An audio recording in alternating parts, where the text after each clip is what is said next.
day, it's a getting brighter. Hello and welcome. I have finished another glorious day of working. Haka-looka, lugga. Now we're headed home.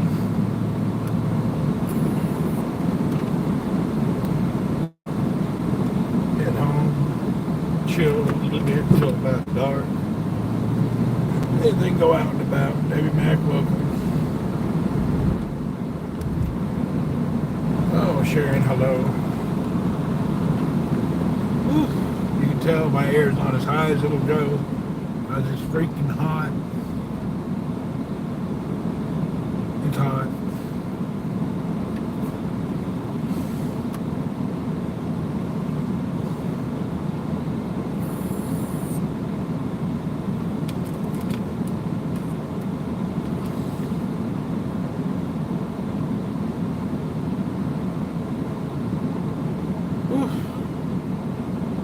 I'm not in the mood. What did you bail? It'll just come up high.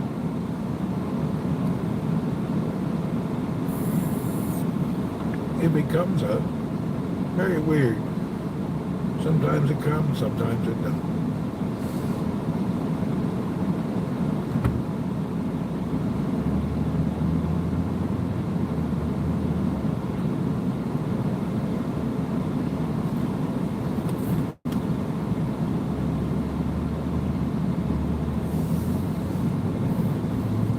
That's funny, I didn't know. There it is, it's just slow. What is the temperature? It's in 96. Feels hotter.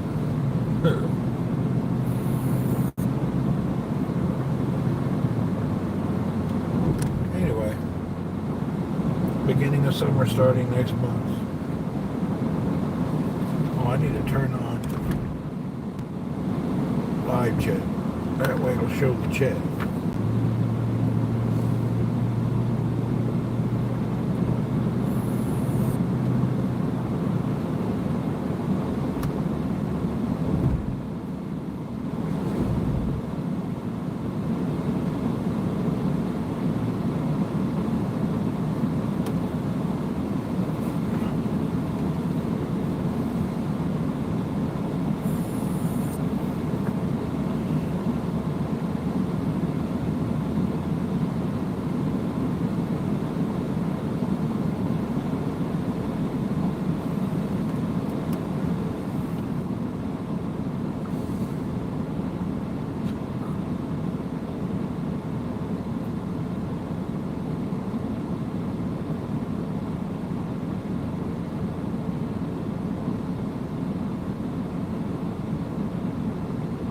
That dude come up on the red light going as fast as he could go, and here comes the police.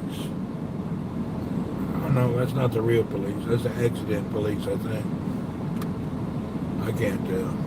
We got so many different kind of police here. I don't know which is which. We got blue ones, green ones, red. There's so many emergency things here. I have no idea what they are. I don't know the green one, if it's state or highway or city. I don't know what. Thammer, what's happening? Another day, Mr. Rubin. We're at the last week of this month. The next month comes quickly.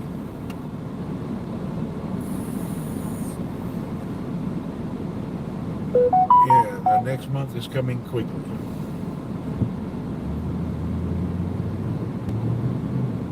Nice, you know?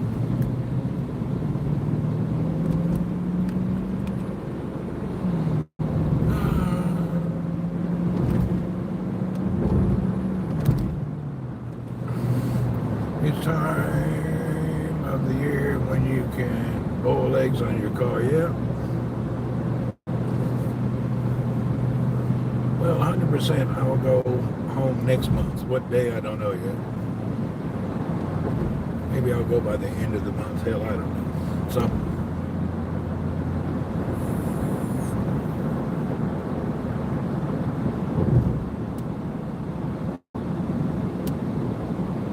I'm always trying to go.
hungry for something. I don't know what I'm hungry for. I'm not hungry for the compound food, though. Not in the mood for it. And I don't feel like going to the grocery. I can't think about what I want. One of them days. I'm just not sure what I want.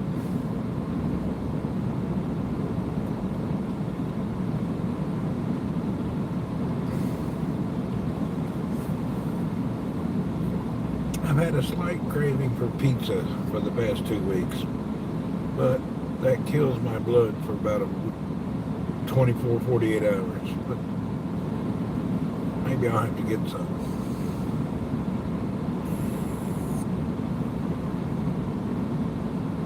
Salt and rice. I just don't eat rice.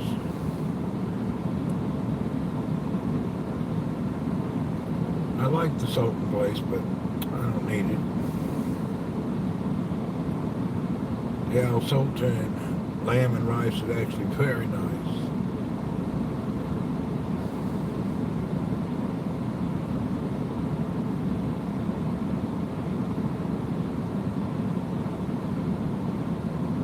That's actually a good thought. We'll go home and reevaluate what we're doing and then think about it.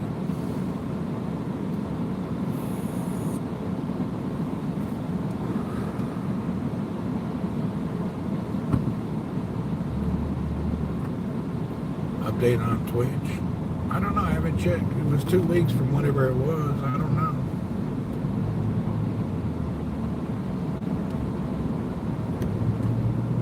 I haven't looked. I thought I'd look next week. It's not a priority. I don't get overly excited about it anymore. You know, it's not, they're just chicken korma. That place went out of business. The best chicken korma place closed down. And the Twitch is not so exciting. It's nice, but they're too much headaches. And the update is there is no, they ain't gonna update. They got 2 week hold. That's what they do. You never win anything. Whatever they do, they stick to it. That's the way it is.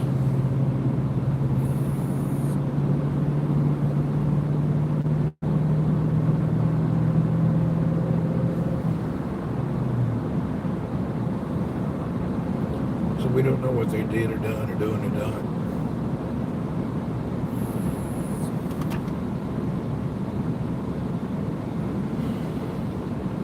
They're not over gracious. They don't care.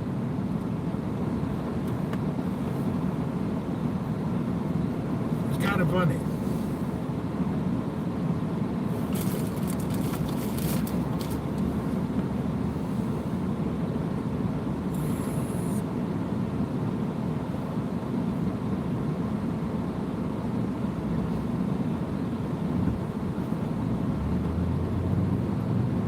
It doesn't matter how big or small you are, they cut you out, don't care.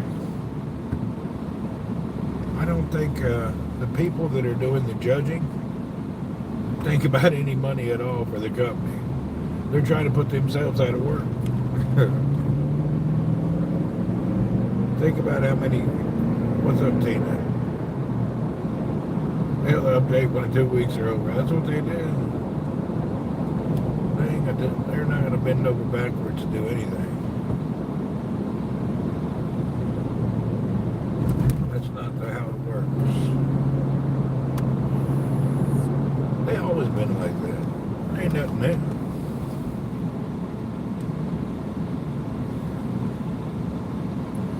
Random enforcement of random rules that are not really there, but you can, with every company, just breathing can be a violation of terms of service. There's no real end game or no real way to say this is or that isn't, you know?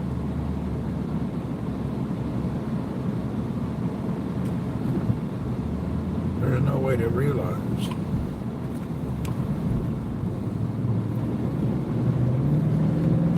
Well,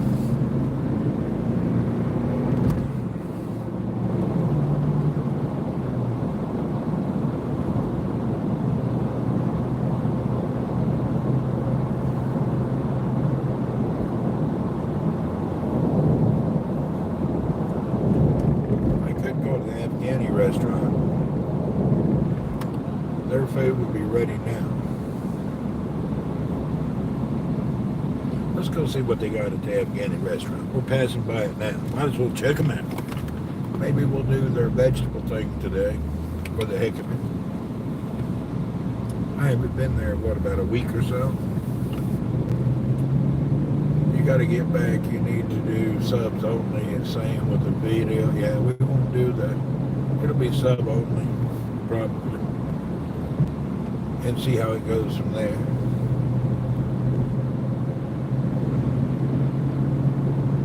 And just keep it that way.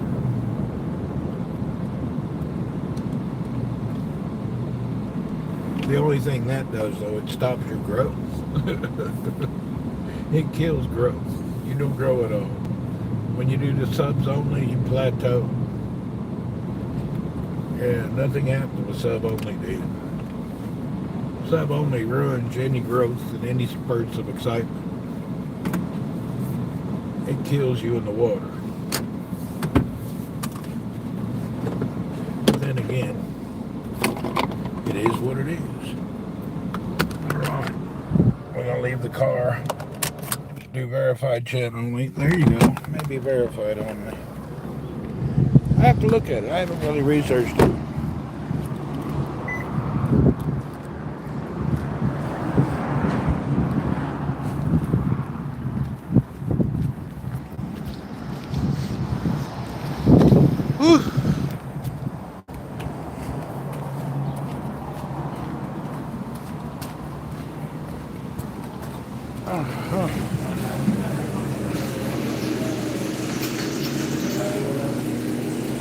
Hello.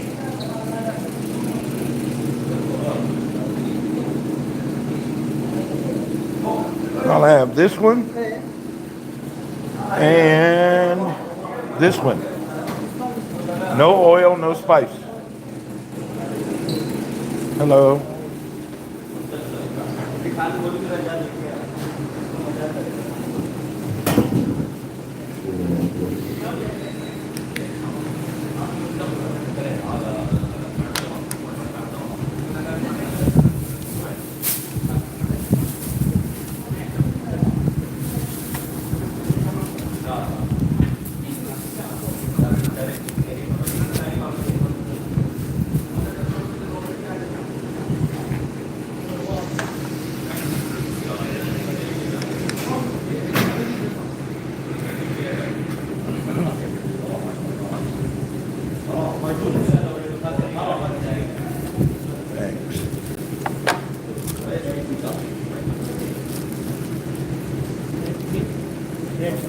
No bread.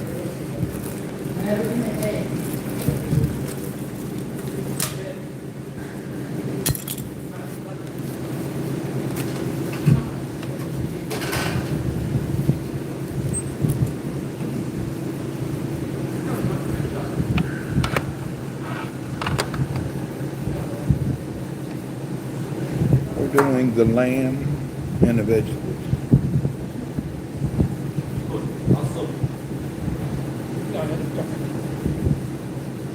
They have your email. Well, they have the email and I don't know about it. Yeah, I don't know how that works out actually. Hello, how are you? Good. What's happening, man? Kevaha. Stone. Shakbar. Sabab. Ayo. Couple of young guys chowing down. You're kind of busy now. It's like 3:15 in the afternoon. It's a weird time to be busy. Thank you.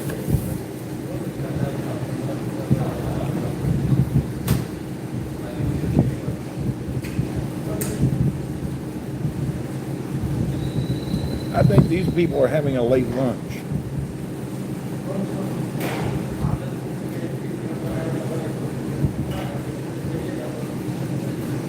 You're going to church? That's fine. Church? Oh yeah, today's Sunday.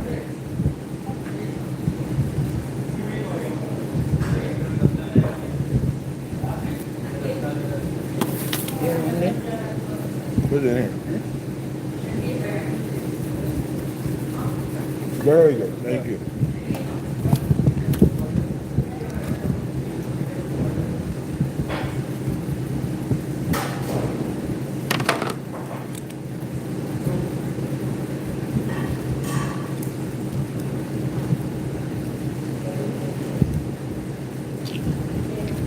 I made a vegetable and lamb goulash. We got lamb with carrots and potatoes and squash and every vegetable you can think of.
My brother.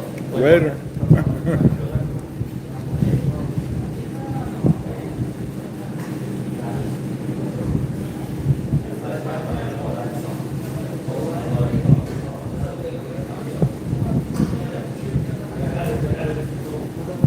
The food here is always good. It's like eating somebody's home cooking. It's nice. It always tastes fresh, not commercialized.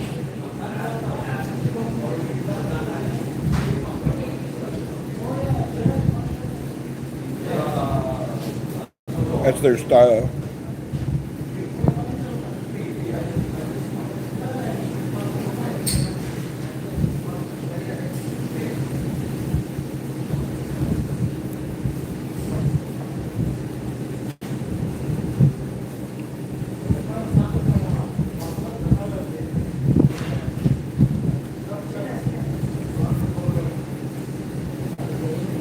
Apparently everybody else likes it too. Young guys, old guys, everybody's in here eating.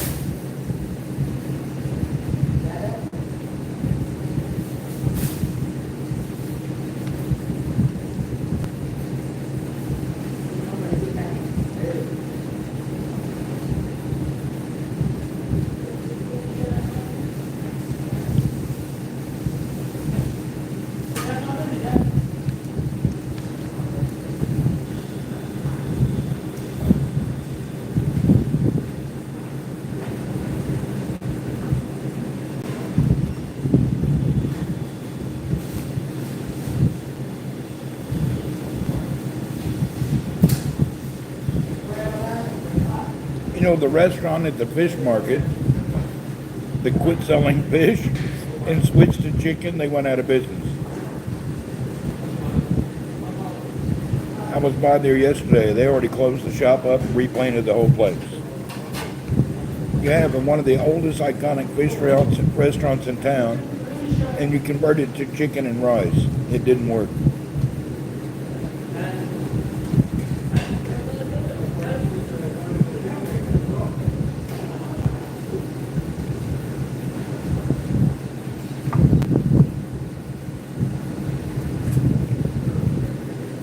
Somebody killed that company on purpose. I don't know why they did it.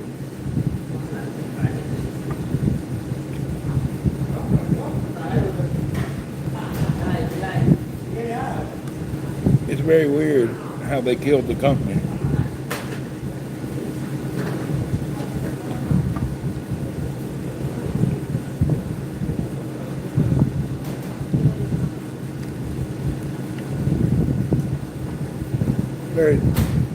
Very strange how they killed a thriving business.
I think here the number one food is chicken and rice.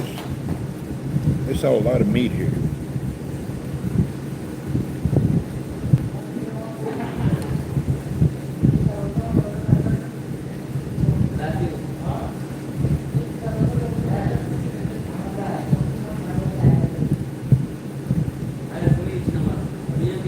Does anybody know if they opened back Hamburgini or it's not going to come back?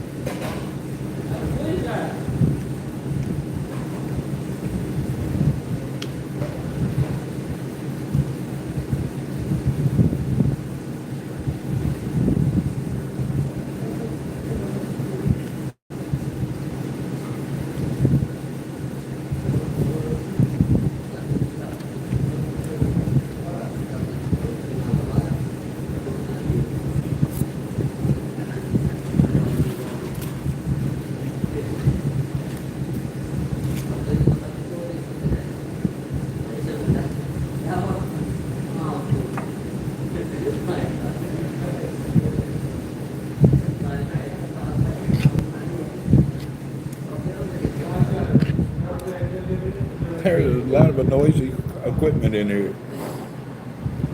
Fridges and compressors are the noisiest place.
Good, quick, and easy to eat here.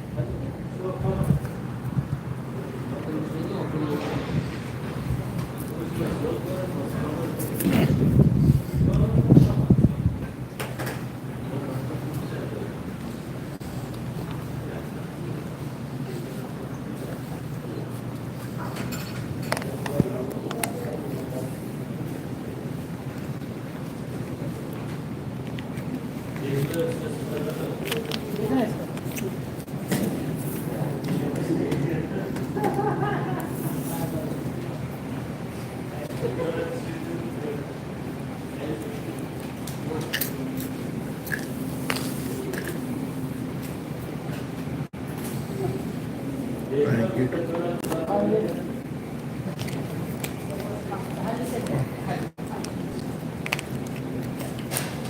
Yeah, and cheap.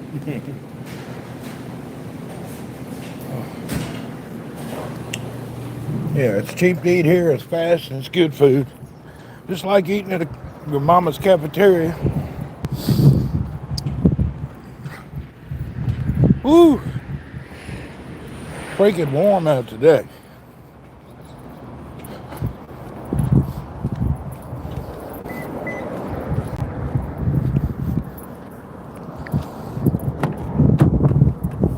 Oh, all right.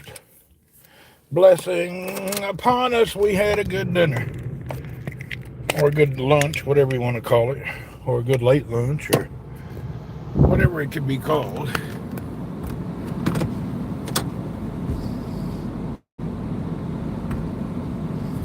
The old Teba Bakari restaurant. Teba. The old Teba Bakari.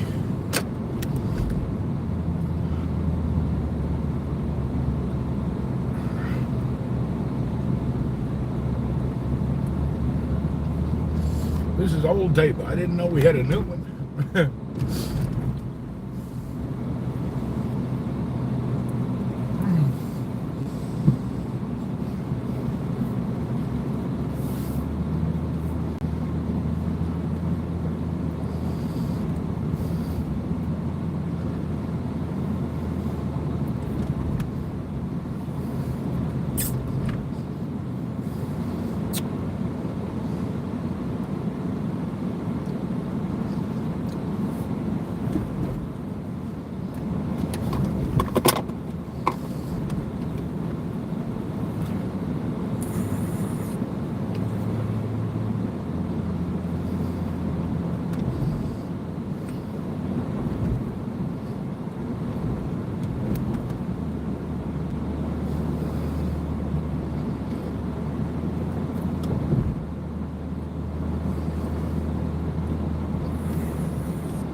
Hey from Ohio.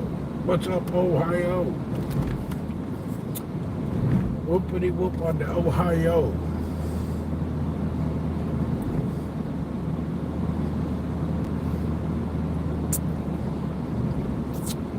On your beautiful Memorial Day weekend.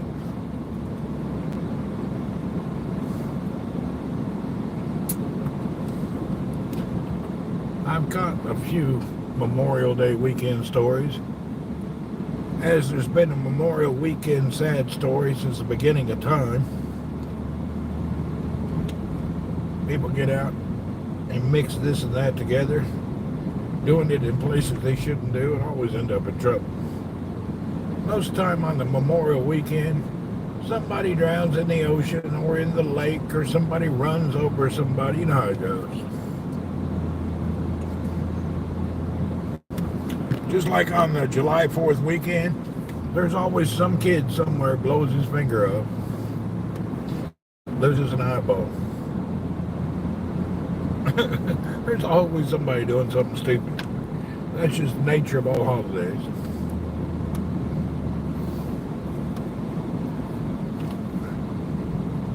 Understand that death can come upon you quickly. Be careful during the holidays.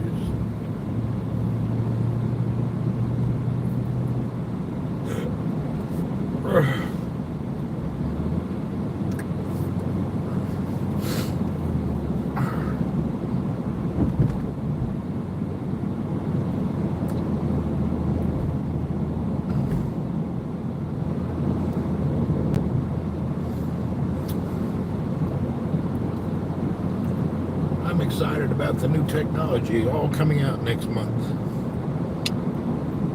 All these computer laptops are going to be powered by this new Snapdragon Elite. That's going to be interesting.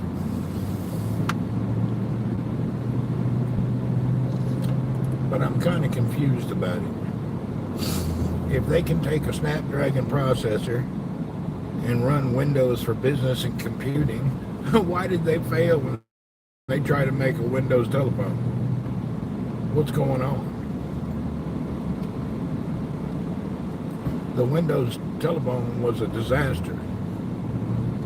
They lost billions of dollars on that stupid idea.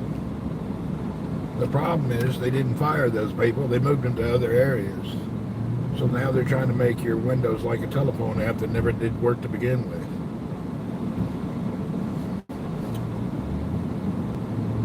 I remember trying to do an update on a Windows telephone. And 46 hours. It was so terrible. So unoptimized. You bought a Windows phone. I had one too. I thought it was a great idea, just implemented very poorly. I thought that would be a great idea, but it didn't work out.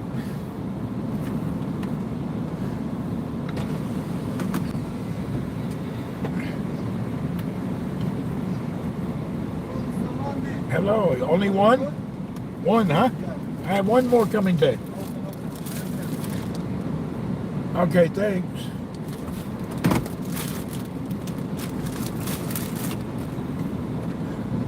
I have 2 packages coming today. One is pants I want to try, and the other one is some more socks that I already know I like.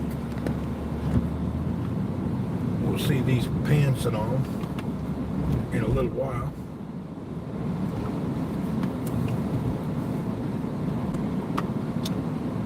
I was trying to find pants that were thin cotton. I don't like thick cotton pants. Hopefully I'll like these. You never know.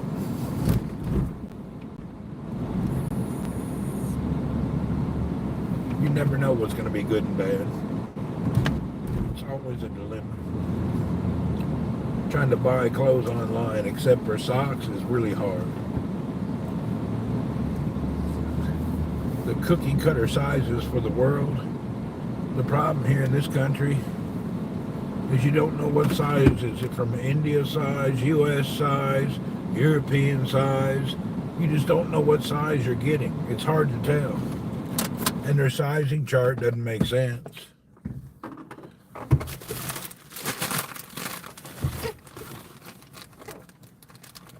Yeah, I don't understand half the sizing charts. I see the thing that had shoes, and they said, oh, these shoes fit everybody from this size to that size. It was like 3 sizes. Well, how can you have one shoe that fits 3 sizes? That don't make no sense. That can't be right.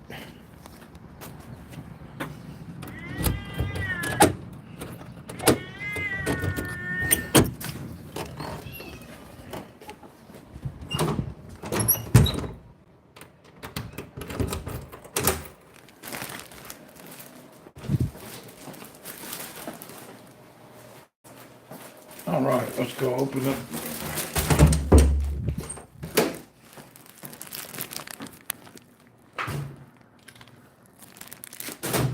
Where's my phone holder? There, huh? Here it is. Watch out.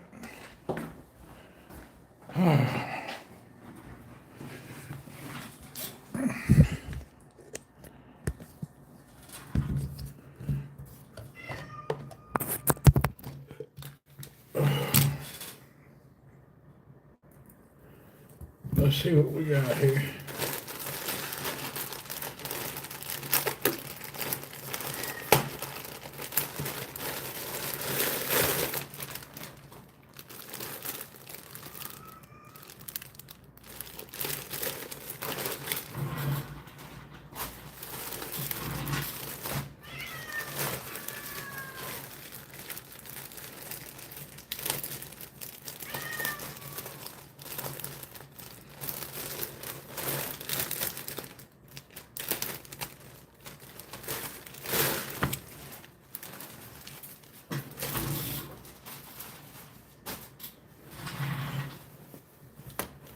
Oh, those feel thin.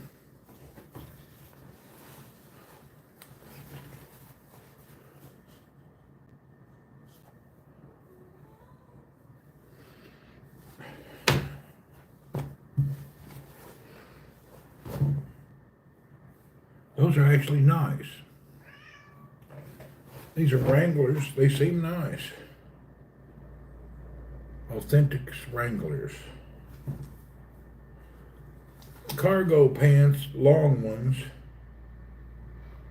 100% cotton. I don't know if you can tell though, but they're the ones that's made like the military. Does see that the way they're sewn together? Pants are okay, but I won't wear no cargo shorts. Yeah, I'll try them on in a minute. If they're fine, I'll buy a few more colors. I'm out of pants. I only have like 2 pair of dress pants and 1 pair of jeans. So I only have 3 pair of pants.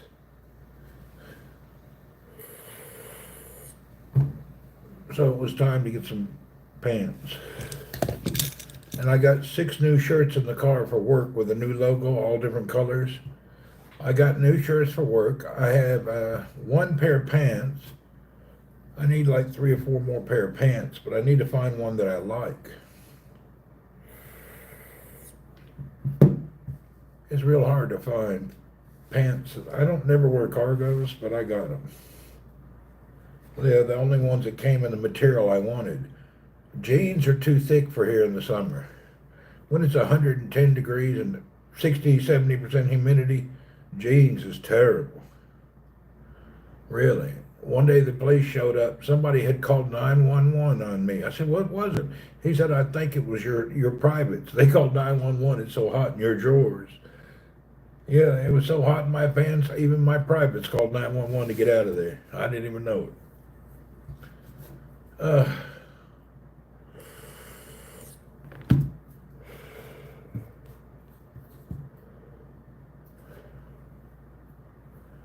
If these are okay, I guess I can buy a blue one and some others. Let's try them on real quick. Hold on.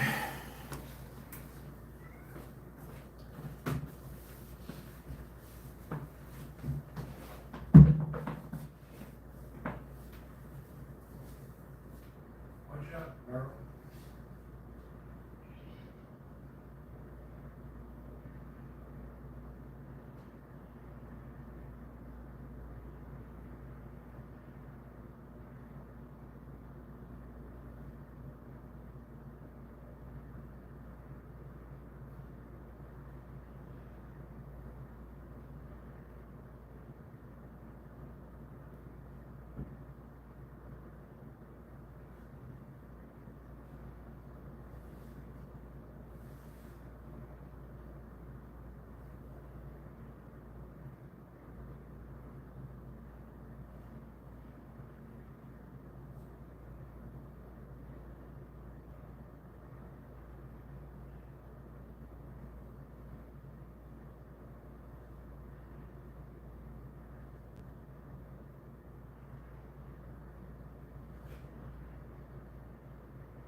Okay, they're a perfect fit.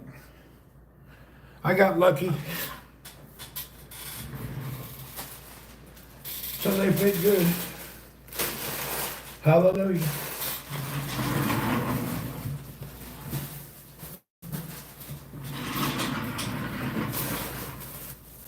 Let's see, I took them off. I ain't gonna wear them. They're not clean. Gotta send them to the cleaners first. Ain't gonna wear no dirty clothes. Them little things been in the chemicals, floating in nastiness.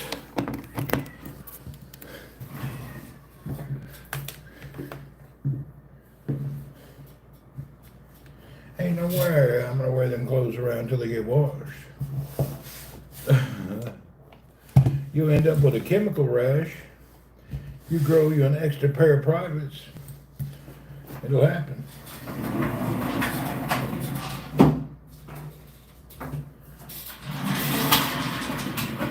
You grow something you can't get rid of. Whew. Have you seen that documentaries, how they dye and make your clothes? The same place where they dye the color of the clothes is where they have tilapia farms. Lamb Paul, what's up? They have tilapia farms is where the runoff from the clothes dye goes to the fish ponds throughout Vietnam and India. It's nasty. So when you eat tilapia, those fish were were bred in the runoff from the clothes dye. It's nasty. It's scary nasty. People are eating, and that clothes dye, they give the clothes washes and acid baths and all sorts of stuff. And they pump it all out into the rivers. And on the river is those open air tilapia farms. So you're sitting there going fish, the guy down the street is pumping chemicals into your fish ponds. Not to mention the hormones and all the other stuff they put in that tilapia. I can't eat tilapia. I can tell you right away. Soon as I taste it, I know that it's been farm fed. Farm raised fish taste bad. You can taste the mud and the poop in them, in the meat.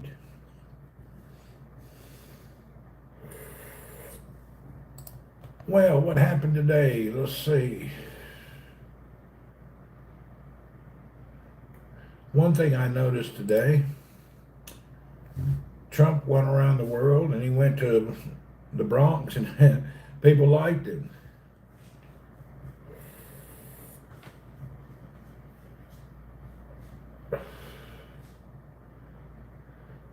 They had a tornado in Texas, North Texas, kills 5 people, damn. At least 5 dead, dozens injured in a tornado outbreak in Cook, Denton counties in Texas. God help the people in Texas.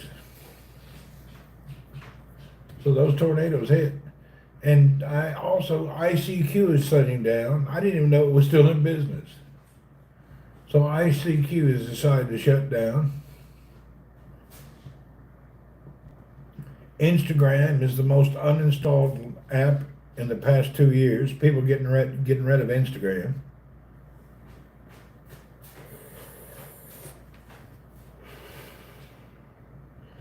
This dude said he vomited after watching a movie. What's the name of the movie? Let's see what this dude watched. He said he vomited. The movie is called Hidden Figures. And he vomited during watching the movie. It was so bad that he vomited. You know your movie is bad if people vomit during the movie. Your movie's so outrageous. People watching the movie vomit.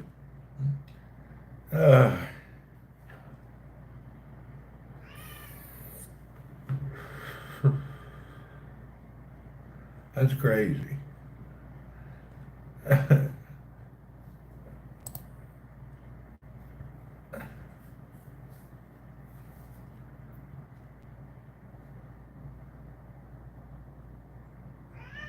Britney Spears got naked and showed her butthole at the beach party for some photo shoot.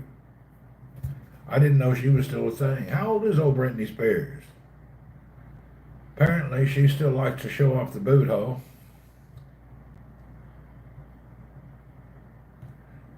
I think it's a joke, Rennie. It's about 4 black women who worked at Nassau.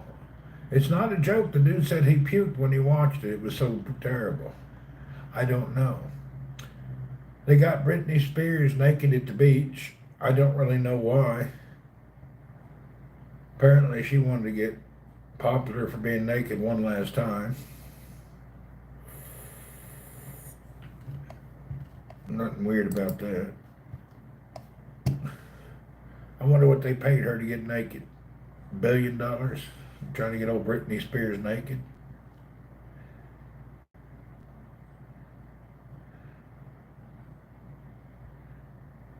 You know what? Maybe that guy was joking. He vomited it. He hurled at the movie. You may be right. He may have just been joking. Because it says here it had made $230 million. So maybe that guy was a joke. I have to read the story. You may be right. It was a joke. But why would you make a joke like that? That's a bad joke. Telling people a movie's so bad it made you puke? Come on. That's not even funny.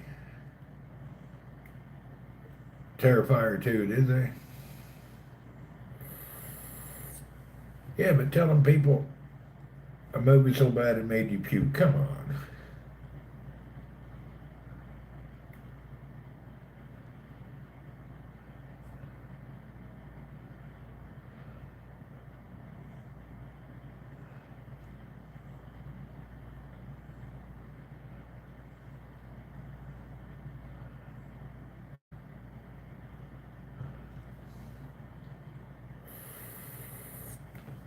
Goldie Hawn is 76. She looks like she's been rubberized. People celebrated George Floyd yesterday, saying he was 4 years sober. People got the joke. I didn't know about that. Yeah, I have no idea about that guy. He was a criminal who got beat up, police abuse. There's no doubt they abused him, but he was still a criminal. Criminals, I guess, don't deserve to be beat up, so God bless him. He eventually died of some nonsense.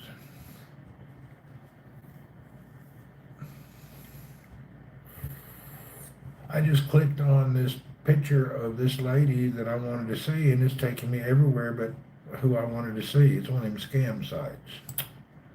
You know, you click on a picture to see about Goldie Hawn, and then it's a bunch of people I don't care about, and they want you to click through 20 pages just to see her picture. I'll pass.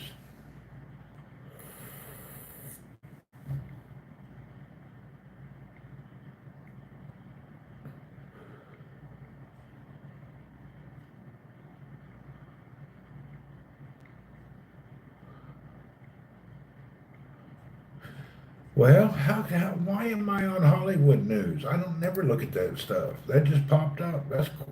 That's weird. That tornado in North Texas, do we know people there? And then UN, 670 people died in Papua New Guinea. How did they die? Let's check that out. Was there a storm there too?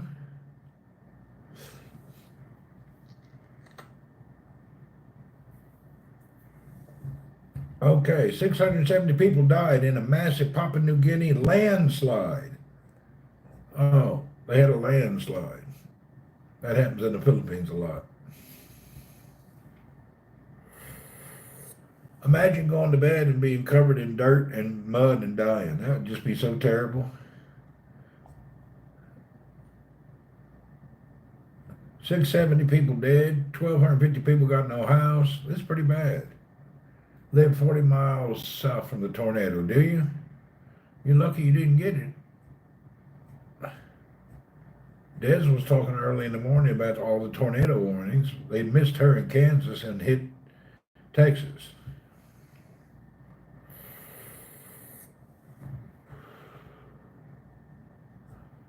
Let's see what else we have in the top stories. Just that's bad. Iowa got hit by 3 tornadoes also. Damn, it's a rough old tornado season. Tornado season is bad. Bad weather in Missouri today, is there? Yeah, there was last night. A lot of tornado warnings there. That's what Des said, between Kansas and Missouri. Missouri or Missouri? How do you say it as a person who lives there? I've heard it said each way. People say, oh, Missouri. Oh, people say Missouri. What's the proper way to say it? Missouri, number 1, or Missouri, number 2? What natural disasters does Saudi have?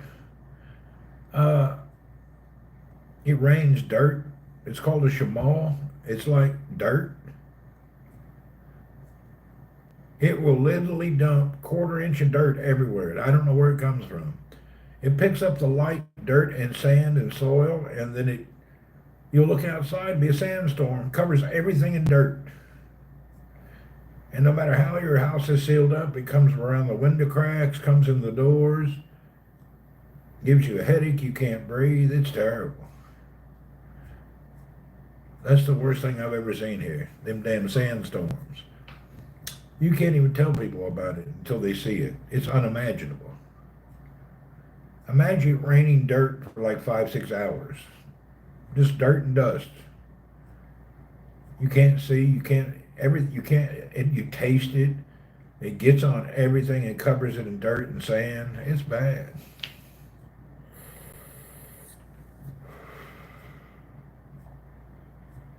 That's about the worst storms I've ever seen here, is them damn dust storms. I think that happens across the Middle East and Africa. The dust storms, it's not like just a Saudi thing. Other than that, the only thing here is just hot. Damn hot in the summer. You just deal with the heat. Or in the modern world, though, we got an air conditioner everywhere. You just sweat when you're going between your car and your work. But it sure gets hot. CNN says 700 out of 400 people in the village died in New Guinea. That's terrible. Those people are not well off to begin with. Then again, I don't really know nobody from Papua New Guinea. We know one guy that chats in here, Thomas Tom. Thomas Tom, if you're watching this in a replay later, let us know how you are in Papua New Guinea. We have one viewer from Papua New Guinea. He comes in here on the weekends, Mr. Thomas Tom. We see him, I think, on Friday or Saturdays. He's in here chit-chatting with us.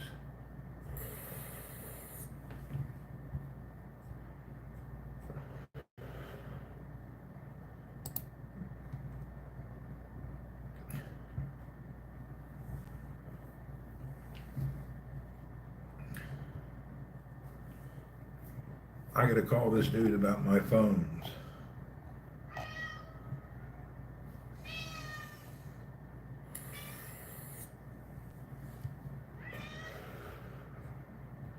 I'm gonna sell my Samsung and my ThinkPad. I'm not in a hurry though. I want to sell them because there's a computer I want that's coming out in June. Yeah.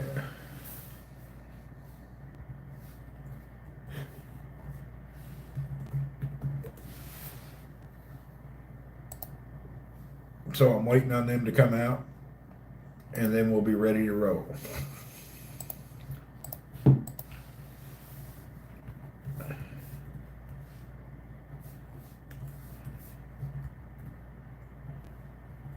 Let me show you what I'm... Incorrect email address.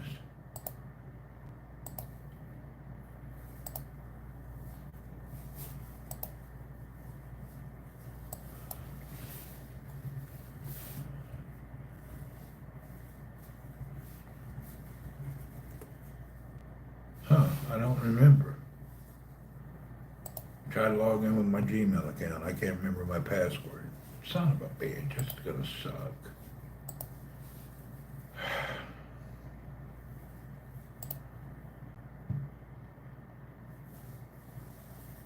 Oh no. It logged me in differently. Not the same account as my work account, so now I don't know what I'm doing.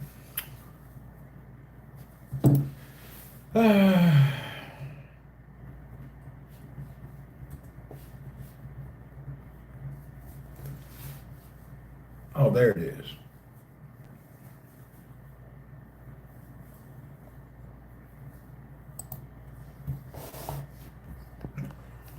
When I sell my phone and my laptop, I'll be able to buy this thing and have money left over.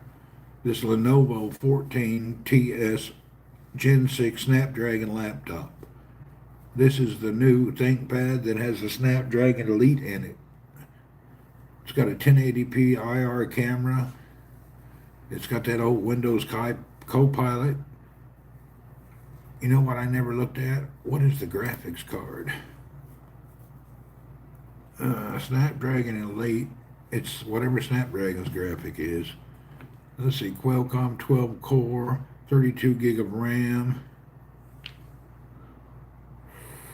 I guess it's just a good old Adreno. HDMI, 1080p webcam. Fingerprint reader, yeah, it'll be fine. This is my next laptop. The Snapdragon laptop. They tried this a few years ago, but Windows wasn't really that good at it. I think they've got it figured out now. Maybe I should wait till the next generation. I got a nice ThinkPad. Maybe I should just wait till the next generation. They've tried this 2 times before in history and it didn't work out. But apparently they're saying they got it figured out. I don't really like being a guinea pig though. That's a lot of money to be a guinea pig. I have to, anyway.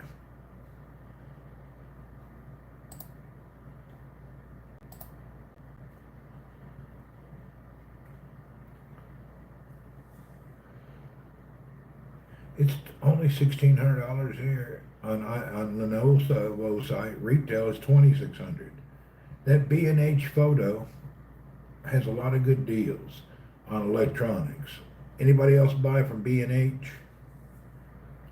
B&H will have every kind of thing you can think of for electronics and cameras. I think they're in New York City, I'm not sure. Damn good company. And they ship here. I've ordered from them before. They're not the fastest, but they ship here. So we can get stuff direct from B&H. It says mid-2024. I thought this laptop would be ready like next month or 2. Where's that guy, Sharon, that said he has Windows Enterprise? I got to call BS on him. I researched what he was saying. He's a liar. The exaggerator dude, you know, Debbie, he's lying like through his teeth. I researched today for a long time about Windows Enterprise. He ain't got no Windows Enterprise. He's just full of it. There's no reason to have Windows Enterprise. It's for companies, and you have to pay $4 to $20 a month for a service contract. He's so full of lies. Oh, I just bought a key and that's all I did. That's not true. That's not how they sell Windows Enterprise. You pay for a key, but then you can pay a monthly fee, like $4 to $20, depending on what package they set you on. He's kind of full of it. Oh boy, he don't. Where's he at? Where you at, dude? I like to call BS on your statements.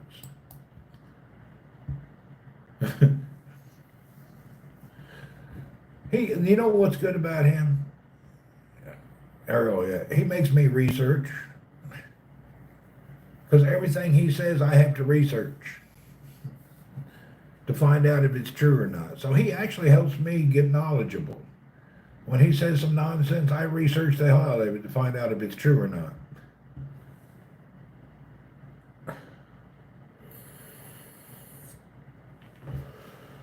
You don't just buy a key. You got to pay a monthly payment to be a part of Enterprise.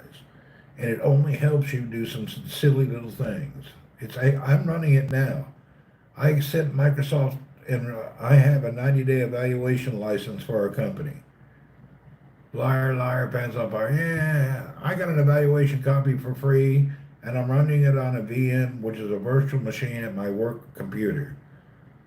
I mean, you can do a few extra things, but it's nothing that great. You can delete the Microsoft Store and stop other apps, but it's to manage a company and a network. There's no reason for it. All that stuff's in Windows Pro. Jane, hello. There's no reason to have Windows Enterprise. It's silly. All it does is hook you up to a monthly program where you pay all the time. I just can't believe he would do that.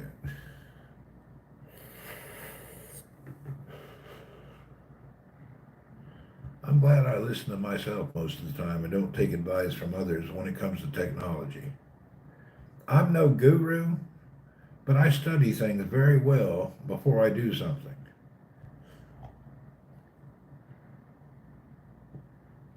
I got lucky with this laptop I got now.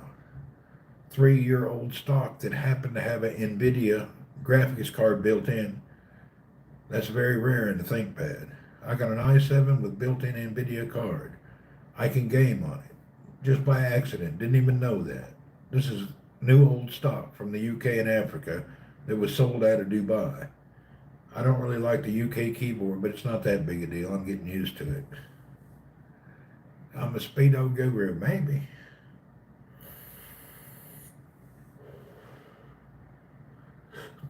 I don't know. I'm learning every day.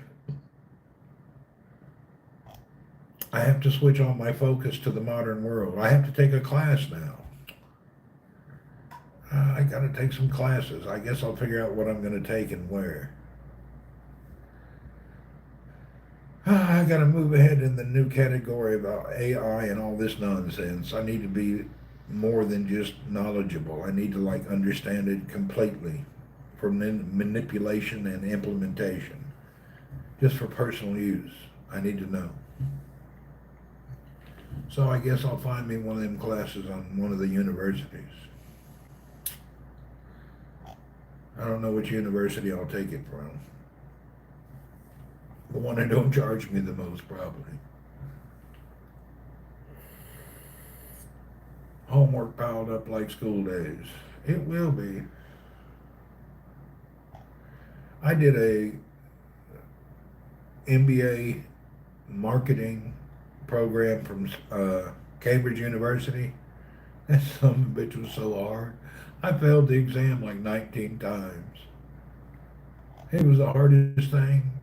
And I had to write a bunch of papers, and the instructors are peckerheads. I only have to write one more paper to get it. I just gave up. I got so tired of it. They failed me on my last paper like 7 times. I just gave up.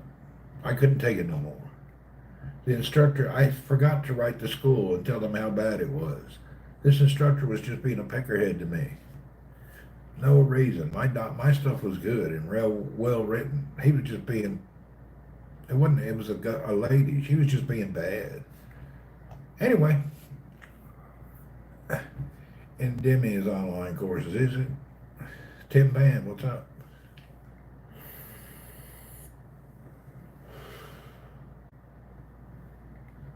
I don't know. I took that Cambridge University online thing from the UK. Them people's hardcore. They're too harsh. People now today graduating and getting a bachelor's and a master's, and they're the dumbest people I've ever seen. I couldn't even pass an MBA program at Cambridge. It was too hard. I could see these people out here getting these fancy degrees, and they're dumber than a rock. I know there's somebody had to pass them. Somebody gave them a benefit of the doubt or something. I don't know how it happened. I don't know how they did it. Somebody's a cheater. There ain't no way that they passed legitimately.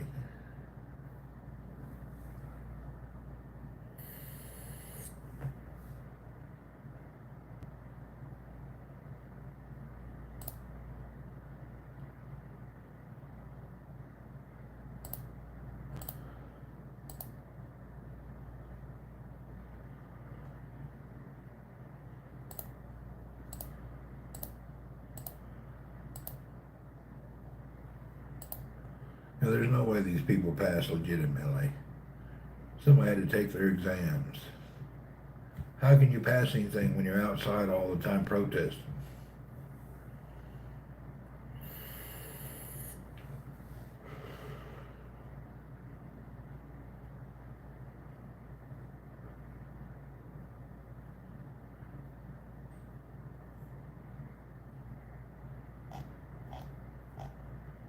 So I've probably got 3 weeks left before those computers come out. I should probably wait. Let everybody else get one and see all the problems. Teachers just passed them. I think so. I think those U.S. colleges are no longer accredited like they used to be. The UK don't do that. Their stuff is hardcore. They're strict. And my written English, I'm no PhD student. I suck. I got to rewrite my things 100 times to get it sounding the perfect English for the UK crowd. My English is not the old Queen's English. I have a hard time typing my English out. I need Grammarly a whole lot. I need my stuff checked all the time. But I guess with the new AI stuff, it'll check it for you. I won't make more mistakes.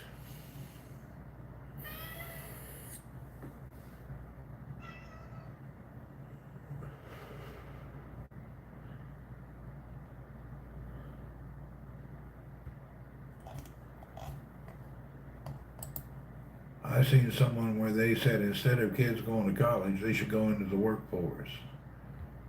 You know what? I totally believe that. I think in 10 years, you're not going to, hey, Big Chill, what's up? I think in 10 years, there's nobody going to fix your air conditioner or do your plumbing work or do electrical at your house. Really? I've been watching these videos where the people can't find someone to do real work at any of these companies or businesses. Electricians, plumbers, carpenters, there's just not enough out there anymore.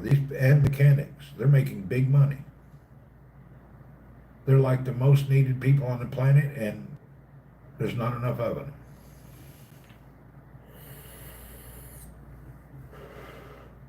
A friend of mine in the 80s went to college to be a robotics electrician. That was a good choice. We'll be like the Amish in the future. No one wants to work. That's true. Well, the Amish, there's no problem with the Amish. They don't have no $1 million house payment. And they eat good food. My only problem with the Amish is like 5 hours going to church and listening to some old dude spout off something in Dutch. Yeah, I can't handle the Amish lifestyle. I don't want to wear a suit jacket in the middle of summer. Hat, suit jacket, big ass beard, wife walking around like a prairie animal. I mean, they go to a Sunday morning, like at 8 in the morning, they sit in this boiling hot place, somebody screaming at them for hours. They're closing grade schools in my town because they can't get the teachers to work. Really?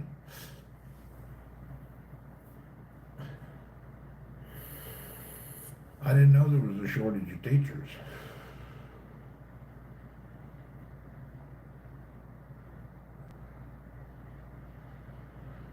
Every corporation I've worked with, we never hire teachers. We don't employ them. Those who can work, work. Those who can teach can't work. Everything they're teaching children is a decade behind. So when they get out in the professional world, they have no idea what they're doing. My son complains most teachers are playing on their cell phones. Oh, see, that wouldn't work for me.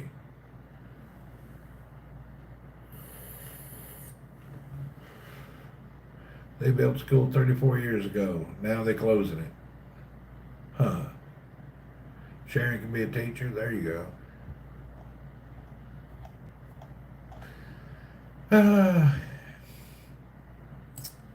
Private schools and religious schools are still popular. Good thing about these religious schools, when you get out in public, you really appreciate life. No teachers from you on the heathens at school. Yeah, I couldn't handle it. If I was a teacher, I'd end up in prison. When some little dude comes up mouthing off to me, I'm gonna bust him in the damn face. I can put up with it. You come up to me all huffy puffy, I will knock you out. I don't care how many years I do. You're going out cold. So I don't need to be a teacher and put myself in that situation. You come up spitting and hollering in my face, you're going down for the count. I don't care if you're 10 years old. You're going to learn a hardcore lesson. Come up spouting off to me. Have you seen those videos? Have you seen those videos where these young students come up and slobber and push and cuss the teachers out? I dare you to do that to me. I'd never accept that. Those teachers that accept it, I don't blame them actually for not wanting to teach.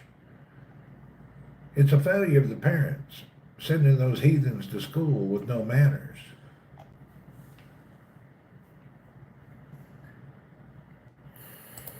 It's definitely the parents. I would kick my son's ass if he done it. You do that to me, I'd send you to the moon and back. It'd be a whole new Be a whole new world in your, a whole new life. You never forget me. Put up with that crap. You'd remember my name till the day you passed away. I used a paper book, not chrome. There you go.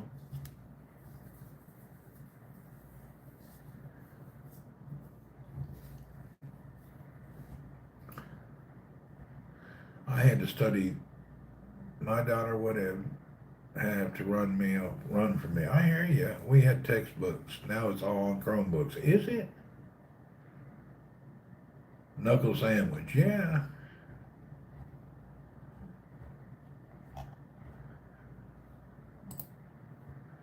Yeah, I don't see all that stuff working out in my life.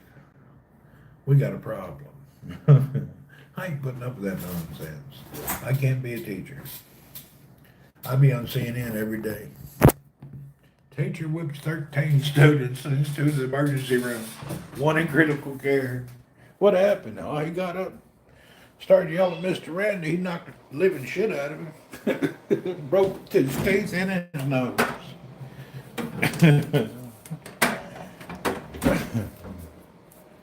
I'd be on every station.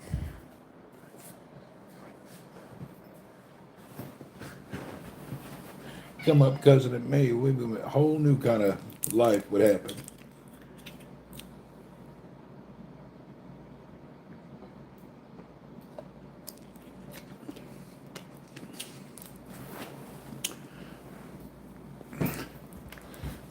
I'd be on CNN right away.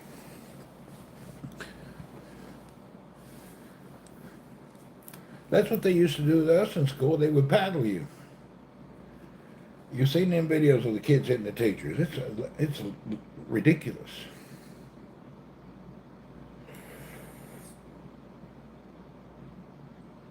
We got a problem. Yeah, we got a real big problem, Junior. We got a problem that you may not recover from.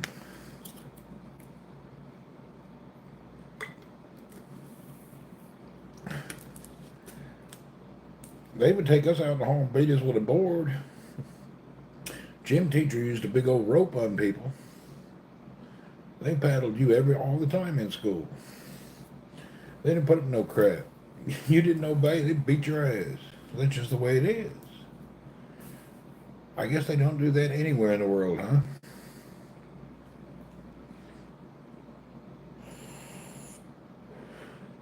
They used to beat us into submission. That's just the way it was. You can't do it no more, huh? I'm in Vietnam for a holiday, and it isn't that bad. People here are pretty nice. Yeah, I enjoyed Vietnam. It's all right. Kind of smells bad, though. All right, where are you at in Vietnam? Are you in the city? You know, and you go to jail now, huh? Yeah, Vietnam's real cool. I enjoyed Vietnam. The only problem I have with Vietnam, nobody speaks English. Very few people. You get a lot of smiling, and yes, they don't know what you're saying. Yeah, most people don't understand anything you're saying.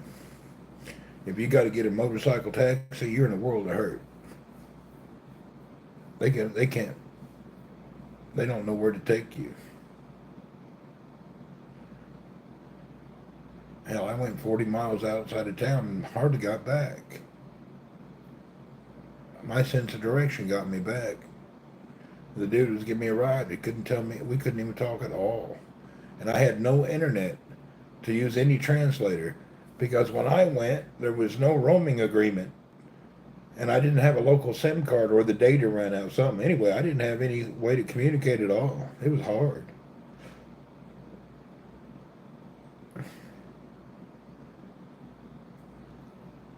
You're going to Da Nang next? Yeah, it's cool over there. Food's good.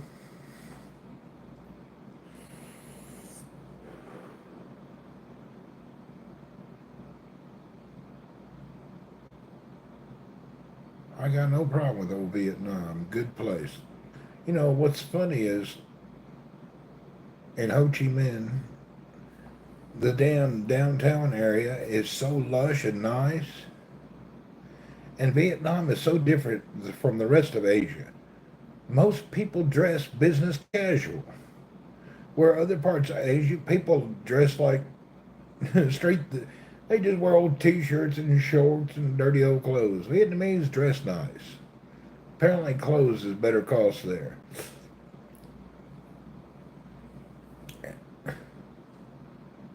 Scooters is real popular too. How many scooter rides have you been on? Every day you got to hop on a scooter to go somewhere. Looking forward to the beach in Da Nang, are you? I didn't go to Da Nang. I don't know what that's like. I stayed in the city the whole time. I didn't go to no beaches. I did go out to some dinner place out in the middle of the jungle, but I didn't go to the beaches. The scooters is a lot, and it's amazing. I was shocked.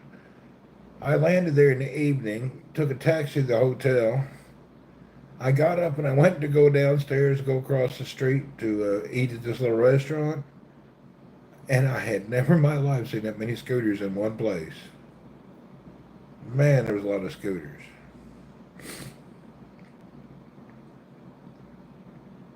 When I went way out of town, I went by a car or a taxi. The hotel people helped me get there. But to get back, there was nobody there at night. I hopped on the back of a motorcycle. Some little old dude. I broke the motorcycle because I was too big. We drove for an hour and a half, 2 hours, trying to find where I was staying at. He didn't understand anything. I just kept pointing, go that way. I just used my sense of direction, made it back to town. As soon as I seen a couple of the big buildings, I told him let me out. Yeah, the food is very nice. My favorite thing is the dry noodle bowl. Those noodles with the fresh herbs, vegetables, peanut sauce, and then there's no water in it. They pour fish sauce and vinegar mixed over the top of it. It's called a dry noodle bowl. I don't know what it's called in their language. That's really nice. And when you get finished, you don't feel fat. You feel like you're healthy. It's like a really nice meal. I could eat some of those right now. Those are so good and nice. Real light food, but tastes good and fills you up pretty good. They use that rice vermicelli noodle type stuff.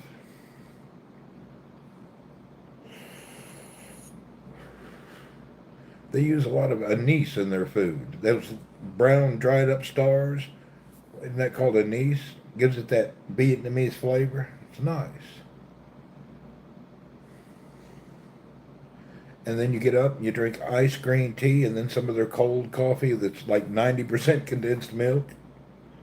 Everywhere I went, as soon as I walked in the building, they hand me a big glass of iced green tea. And that was so refreshing. And then followed by that, you drink their half coffee and half cream or condensed milk, like a 50-50 split. But it's good.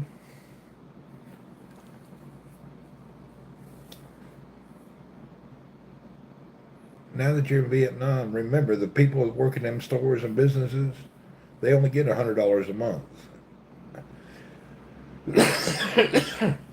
They work 7 days a week, only get off a few weeks a year during some public holidays. But they only get like $100 a month. And they got to live on that. They love coffee. Yeah, they're a big exporter of coffee. But it's controlled by their government. You can buy a little, but you can't get involved in that business. I looked into it. All the export and control is controlled by the government. You don't see it, but their government controls a lot of the commodities there, like down to the coffee. Ain't nobody getting away with no good coffee out of Vietnam. Maybe a few bags for personal use, but to export and get some deal on that is impossible. I tried. Good stuff, though.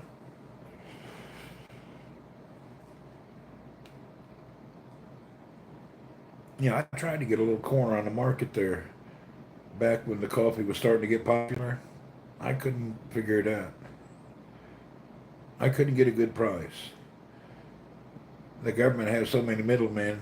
You can't get a good deal. And you try to go to the farmer and the government says you're not allowed to sell to me.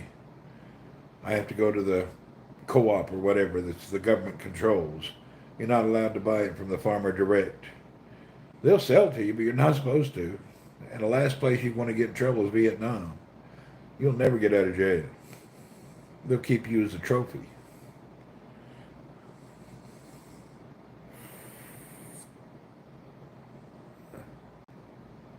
Indonesia coffee's all right, but I found the Vietnamese people, I don't like Indonesia. Don't like it at all.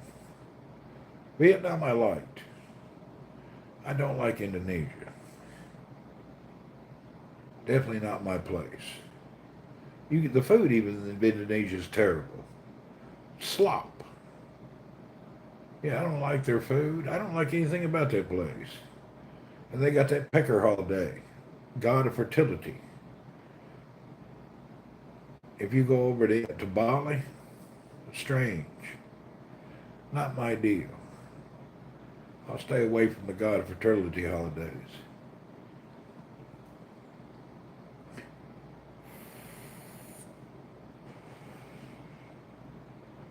Strange days.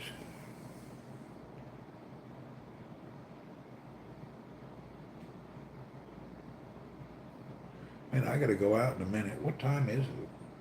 I need to go to the laundry and drop off a bunch of stuff. I got new shirts and pants that need to go get washed.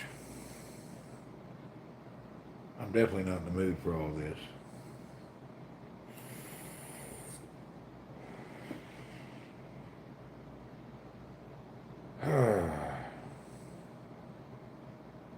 Go Bali with a bucket. I don't need no Indonesia.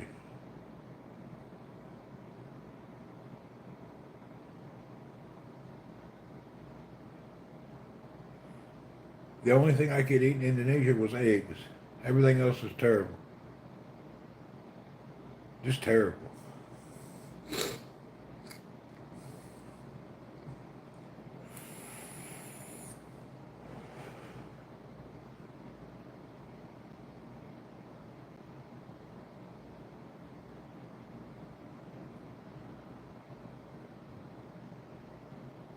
You like Bali for its satay, but Vietnam has better food. Yeah, it does.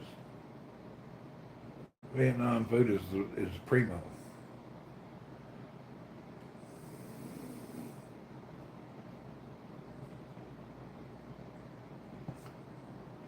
I pulled a tick off of me yesterday, or probably one for a few days. Don't you hate that? Is it tick season again? Nothing worse than finding one 2, 3 days old. When you feel them crawling, it's not bad. But when you don't feel them and then you touch them, it's like, oh man, how long has he been on me? Damn things crawl up your legs. That's just a terrible feeling. I've been bitten by thousands of ticks in my life. I never went to the doctor. We grew up, had ticks biting us and on us all the time. We'd pull them off, throw them aside, burn them with a lighter. I never in my life went to the doctor over a tick. And I spent a lot of time in the woods. I always got ticks. We come back home from the woods to check. I'm a tea drinker and I can't find good English breakfast tea. They must be anti-English here in Vietnam. No, they actually have a tea shop. They have tea stores just for the tea with the best selection in the world. I wish I had a picture of it. I would show you. There's some in Saigon. Unbelievable tea store. You go inside and it reminds you of an old library with the bookcases to the ceiling, 3 stories, and all they do is sell tea there. I can't remember the name of it. It's a tea company. It's at the airport too. No, they got all sorts of hot tea too. You can buy it. At the airport, there's a giant tea place.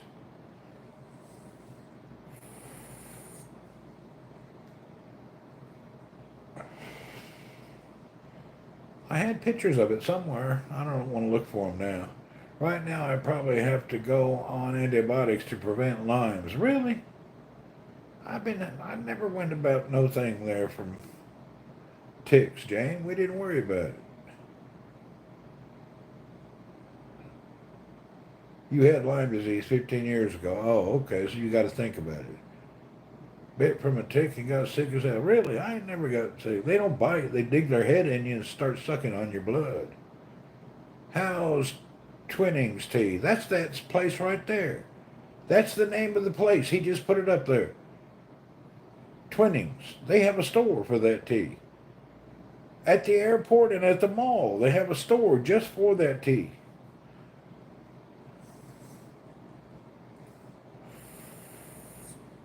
They have like a retail store. Get every kind of tea you can think of from them. Yeah, they have a store for it at the airport.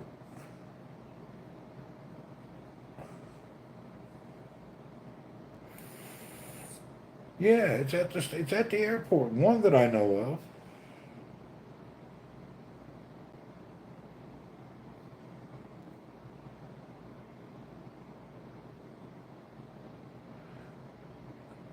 You just need to learn how to ask for it. That's the problem. There is communication is a headache for me in Vietnam.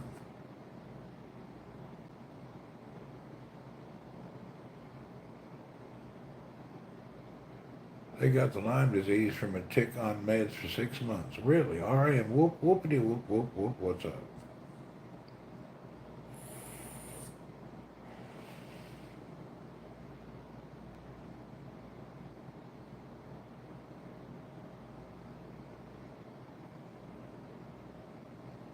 Man, I need to go somewhere, but I don't want to go.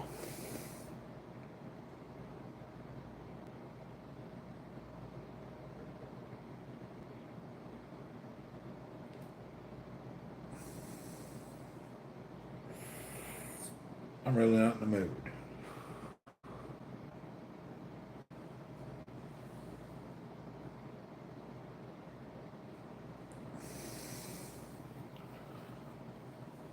It's been in too long. I usually just pull them off. I catch them within a day. Okay, the Vietnam War Museum was interesting. I got a lot of information on American war crimes. Photos seem very one-sided. Uh, that was North-South Vietnam. They were fighting themselves, fighting us, fighting them. Hell, there's war crimes everywhere. There's no such thing as crimes. It's war. There's nothing fair in war. War is war. Going to war to begin with is a crime. You can't work it out diplomatically. That's back in the days where we thought the communists was taking over the planet. That's before our time. It don't matter. People that remember all that's 80 years old. That's before our time. There's no future in the past. Lyme is a very common in your area. Oh, is it? Okay. We used to have, what was it, Rocky Mountain spotted tick fever is what people were worried about. I don't remember Lyme. Yeah, Rocky Mountain spotted tick fever or something. I don't know.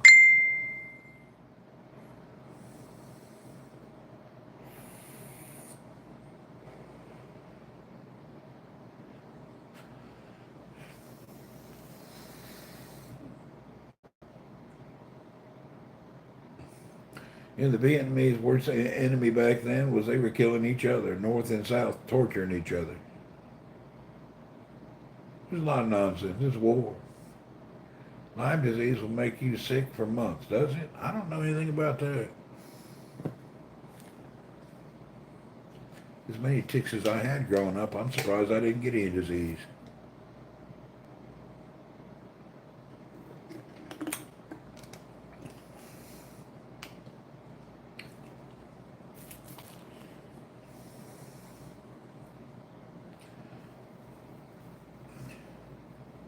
Actually, the Vietnamese war was worse on the Cambodians than the Vietnamese.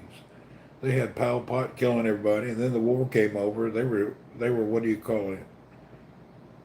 When they were washing out anybody that was educated. That Pol Pot, he was the worst. They killed millions of their own people. There's so much drama over there. They had a lot of problems back there. They had a whole lot of nonsense going on back when everybody thought that some communism thing was taking over the planet or something. These are the wars of our grandparents, of their time.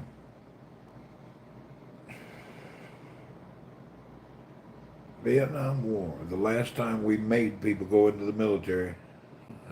We forced people to go to war.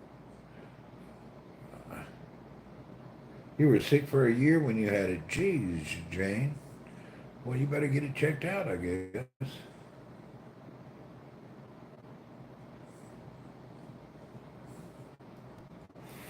I learned that Vietnam was friends with the Cuba, which is why there was probably a war. No, that came later. That's not true. That came after. The war started before that. That wasn't the reason for the war. The South Vietnamese, at the time, were begging for help from America about the North Vietnamese because Pol Pot went in there and anybody who had an education was murdered. They had a cleansing thing. So anybody who was educated was worried they were going to die.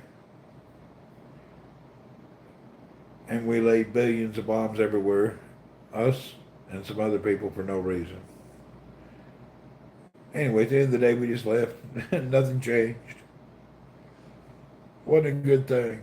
I went to their war museum, the little holes in the ground you can look at, and the tunnels and the whole speeches. You know, whatever. Tell whatever story you want in your country. Everybody else every country has a different story on what was going on. There's so many stories about that over there. Definitely a lot of nonsense happened.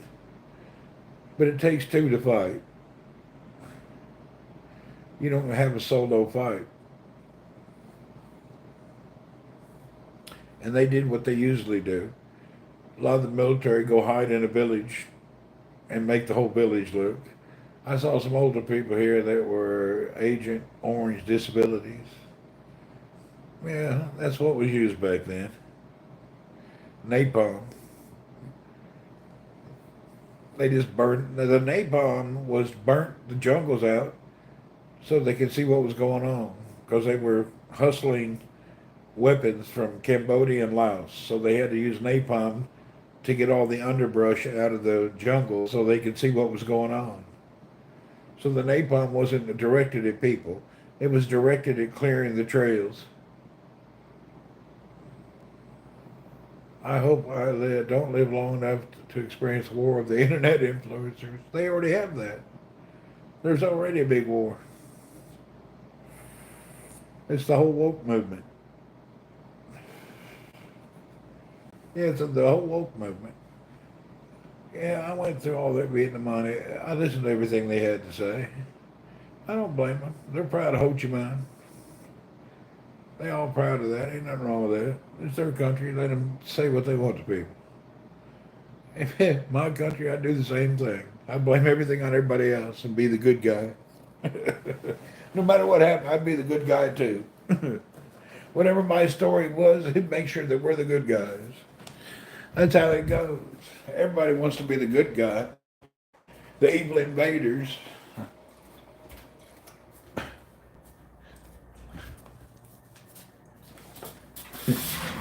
The good guys versus the evil invaders.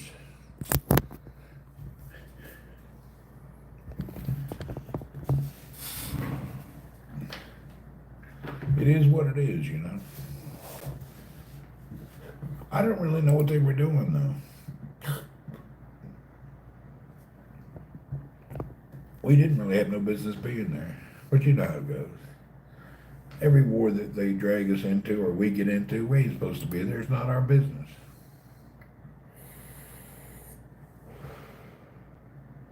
It shouldn't even be a concern of ours. But it is. That's just the way they do it. I did a tour of the war tunnels. Those damn things were small and spooky. I hated those. I went into a couple of those. It's so tiny, I thought I wasn't going to get out.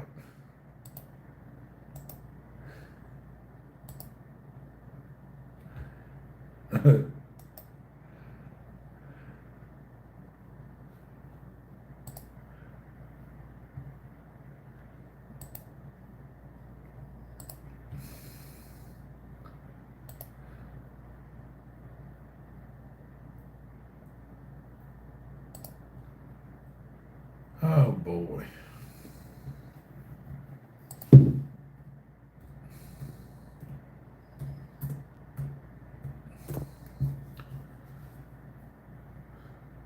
Still interesting stuff.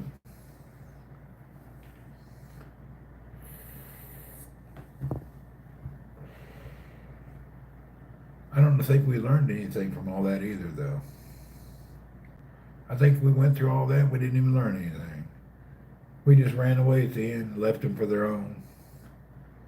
Didn't we promise to take care of them? And that's actually most of the Vietnamese that were on our side now live in Long Beach. They don't live in Vietnam anymore. A lot of them were flown out and they live in Long Beach, California. Big Vietnamese community there. The ones that we did invite or whatever, however it worked. I don't know, it's before my time. I don't know what we did.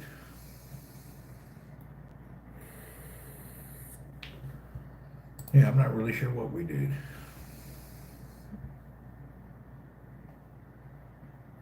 I don't even know.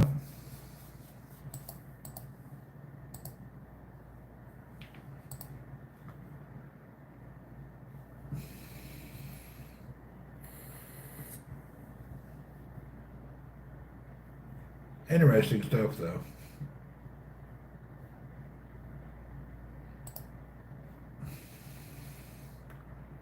I think everybody was involved over there. So many countries are over there, I have no idea what was going on.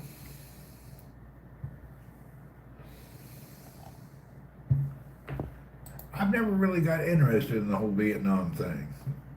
I remember it when I was in kindergarten, it was on TV all the time. I remember seeing that on the TV and everybody watching it, but I don't really know what was going on. And I think the Vietnam people that's alive, they're in their 80s.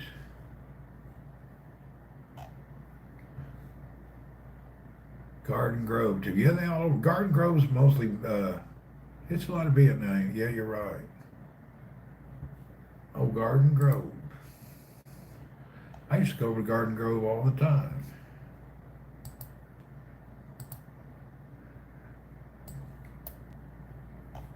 Long Beach and Garden Grove. Take a girl into Asia Garden Mall for a bucket of snails. That's that's the one I crapped in the urinal with the damn Hells Angels dude. Garbage Grove. That's the area I was hanging out there with the old retired Hells Angels dude. He was a friend of mine. That's the time I crapped in the urinal. I couldn't wait. Yeah, that's the time I crapped in the urinal over in Garden Grove. People walked in and started puking. I sprayed the urinal.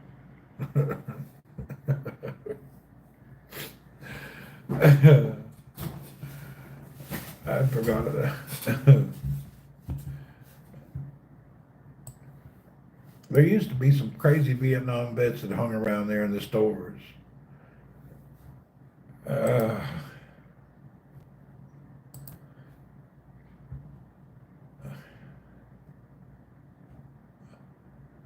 yeah, I left my mark in Garden Grove a few times.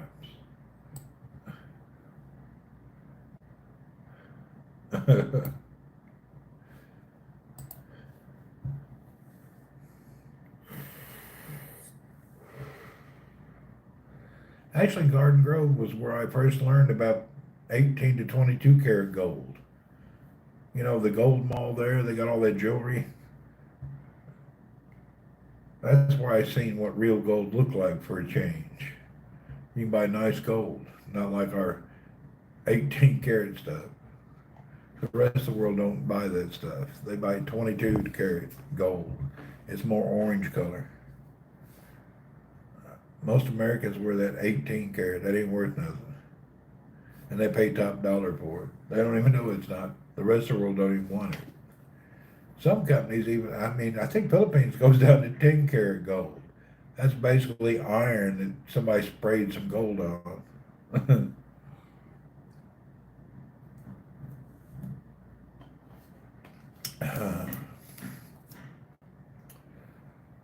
When was it? Nixon that made gold? You're not supposed to own gold for a while. Hell, I forget. Here, a lot of people smuggle gold. It's a big deal. I think the deal is in India, there's like hundreds of percent tax on gold. So somebody's at my door, damn it. Anyway, India has import on gold tax, so everybody leaves here wearing gold necklaces trying to smuggle some in.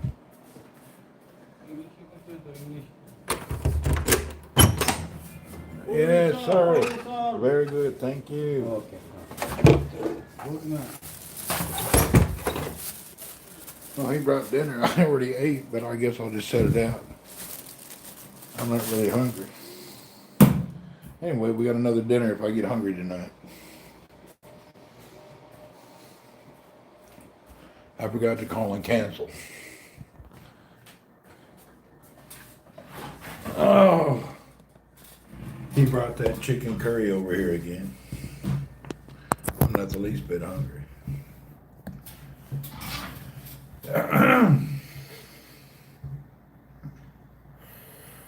You know what? You're in Vietnam. You need to go over to Laos. You'll have a better time. Go check out Laos. Don't miss it. Vietnam's cool and nice, but go to Laos. Or even better, go to the border where Thailand is and go over to Sakao. And you can right around that border area. It'll be exciting. You need your friend who can translate. You'll have a better time if you can understand what's going on. The border of Laos and that whole area there's got Laos and Cambodia is where the real unbelievable stuff is. I've been wanting to go to Cambodia for a while.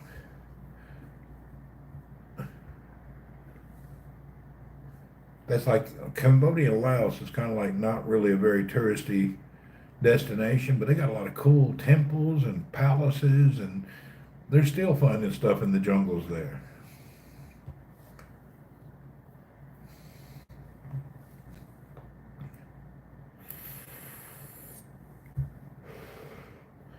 Well, how long have you been in Thailand? Have you learned don't trust them monk dudes? They're not real, a lot of them. A lot of the dudes dressed in orange are not real monks. Be careful, they're scammers. Scamming monks. Them Harry Christians, Harney Christians, some of them people ain't real. You gotta take care. A lot of, man, if you could get to Laos, it'd be a miracle. I've been to Vietnam for a week. Okay, you're figuring it all out. You know, we got friends in Vietnam.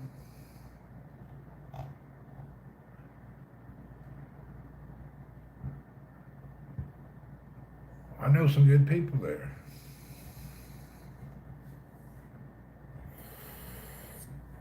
Tao, let's see what Tao's up to. Let's see if she's around. Where in Vietnam are you now? Let's see where Tao is. We got old Tao.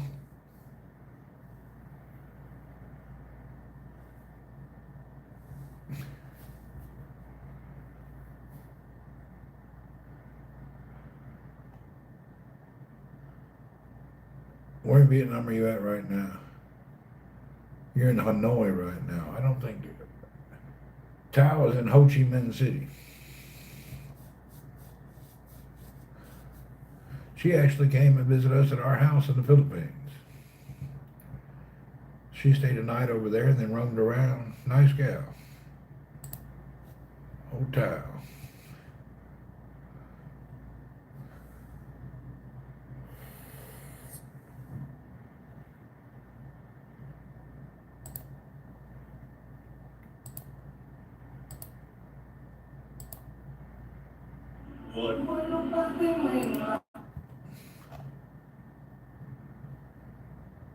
was in Ho Chi Minh City last week. Were you?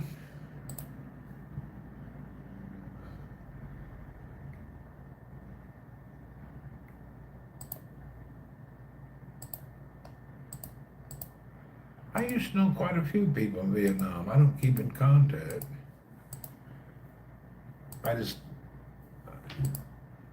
Once you've been to Vietnam, you kind of been there, you know.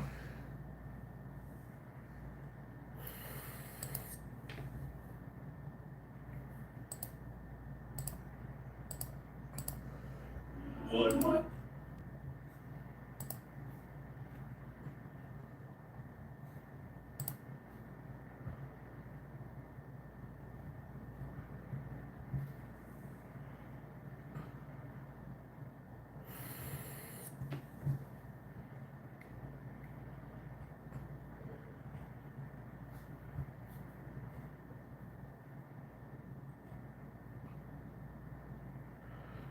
Hell, she could even be up that way. I don't know where Tao is right now. I don't see any updates.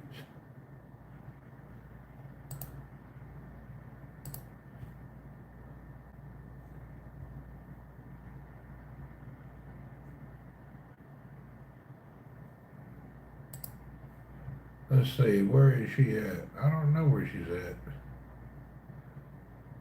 She was over in the Philippines back in August.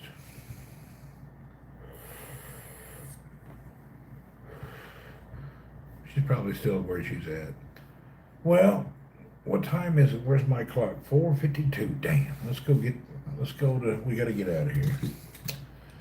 I need to go take my laundry and get my stuff, my new clothes washed.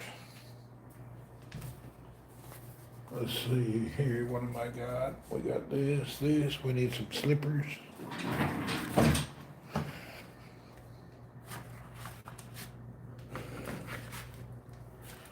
We gotta get out and about.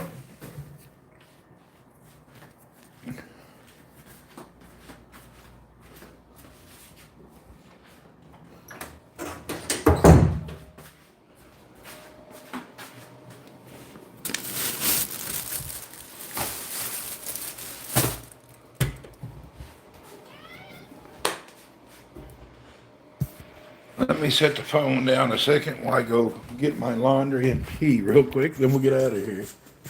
See, I'll set this right here while I go to the bathroom. Oh.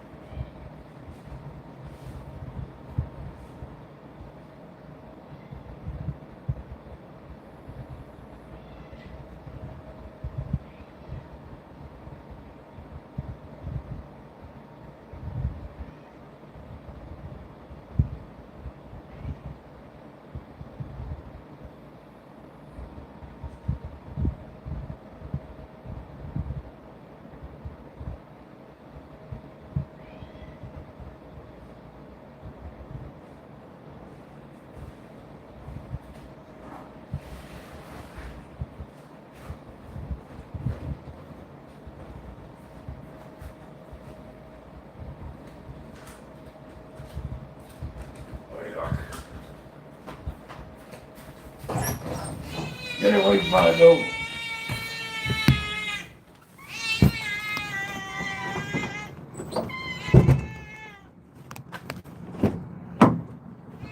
Damn those stray cats were in here.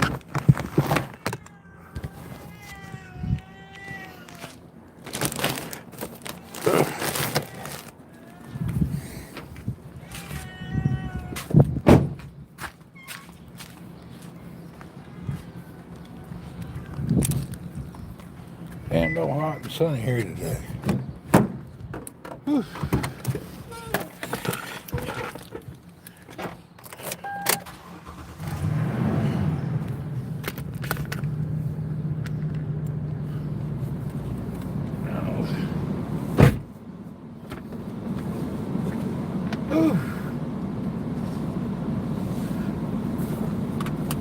It's now 41 degrees Celsius in the shade. Not my favorite time of day to go run errands. But I'd rather go down and get them over with.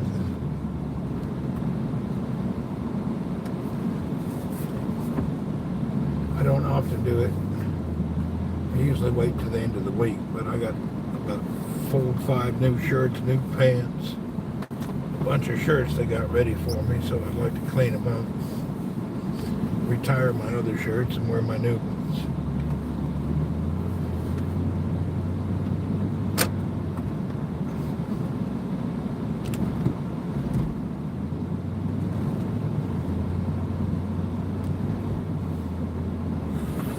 Here we go.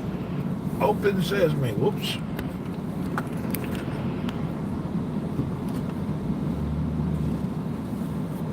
It's going to be a bright, bright, sunshiny day. Open sesame.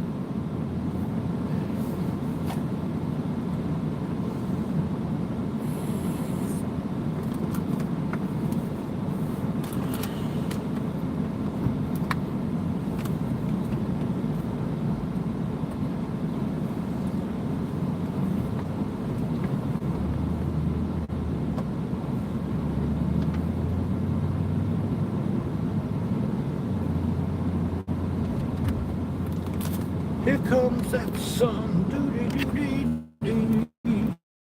Oh. Oh. 500 speed bumps I gotta go over.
What this guy's doing. Dude in his little car with his tiger pillows in the window. What's going on there, sir? He from the ABC 13876 company. ABC 13874 company, excuse me. What's he doing? Weird dude. I think he's lost.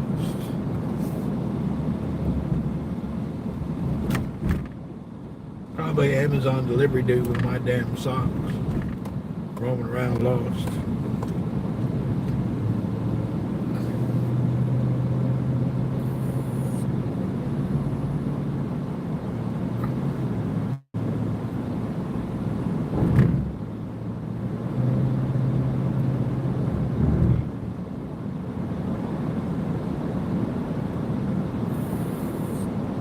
Probably the Amazon driver looking for our place so he can drop off my socks.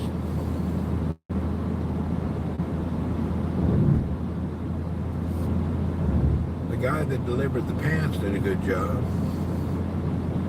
Sock guy didn't get there yet. I bought 4 pair of socks, 1 pair of pants and shoes. I had no idea the shoes were coming from Indiana. I think they put them on a ship to send them as slow as possible. I won't get it for 10 days, probably more.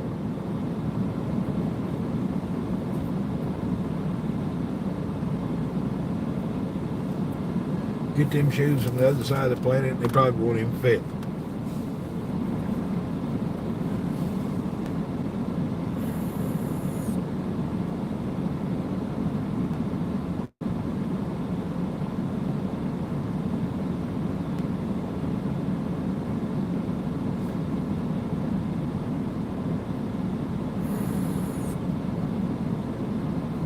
Oh, that reminds me. I was cruising around Twitter a little bit today, and there was one of those people that everything's killing us and everything's danger, conspiracy type people. Oh, she was going on a tangent about 5G. Walking down the street with some kind of a meter, screaming and hollering, we're all going to die. Did you guys see that? One of them conspiracy people telling us everybody's getting ready to die from 5G.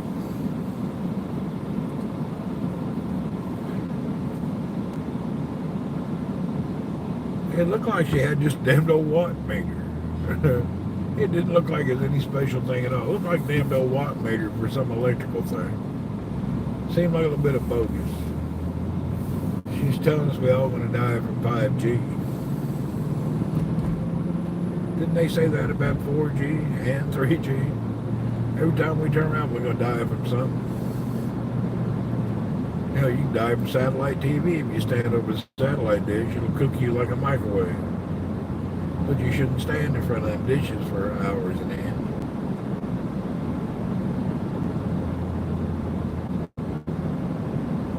She was all over the internet, screaming and hollering and acting crazy. But she looked like, damn, my phone quit wiggling, damn it. She looked like a normal person, though. She didn't look like one of the conspiracy types, you know. She just looked like a normal mom. Mid-30s soccer mom. Pretty good-looking lady. She's pretty. Seemed intelligent, but the way she was talking, you just didn't expect her, you know. Damn, I gotta put my phone in my hand. I can't even put the phone up there. The dash is so hot, everything's wiggling.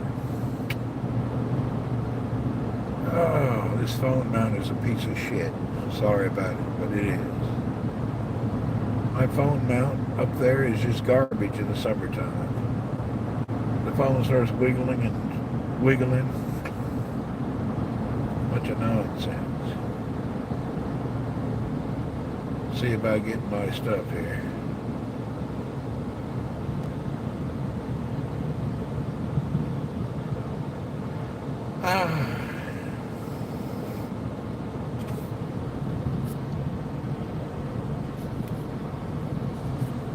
This phone mount that hangs this bracket here, some bitch is just, it seems tight, but as soon as you put the phone in there, it wiggles like hell. This phone is just too heavy for it. Damn phone's way too heavy for that mount.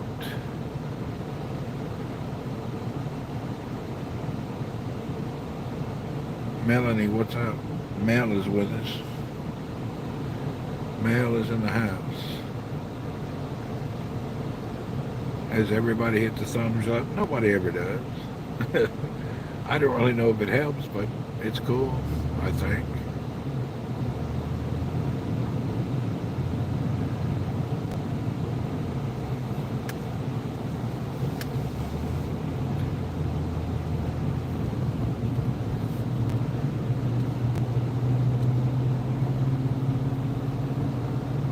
You did? Okay, whoop whoop, somebody does.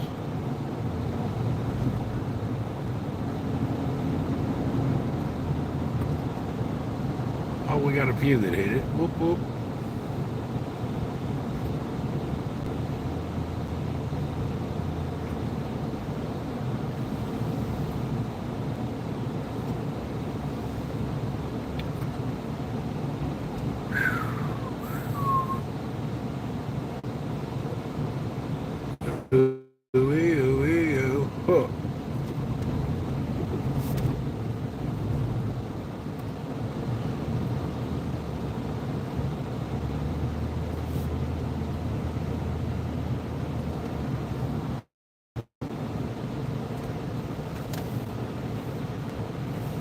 See if old guy is here somewhere.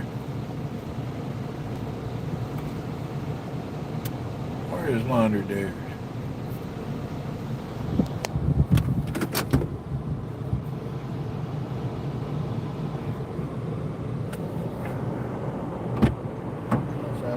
bunch of new shirts to wash. Everything nice. Thank you. He don't seem very happy today. He seemed a little disappointed in his day. It may be a little hot inside that laundry.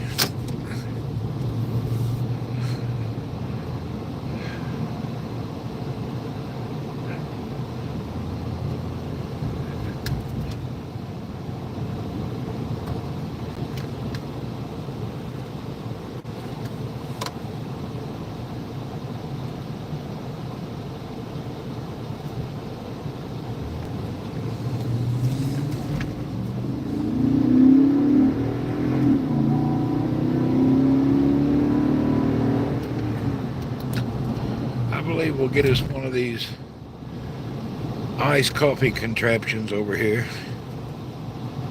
Let's go see what we can get. I still haven't had my pizza or a bucket of ice cream I've been hungry for a week. I'm still starving for my pizza and bucket of ice cream.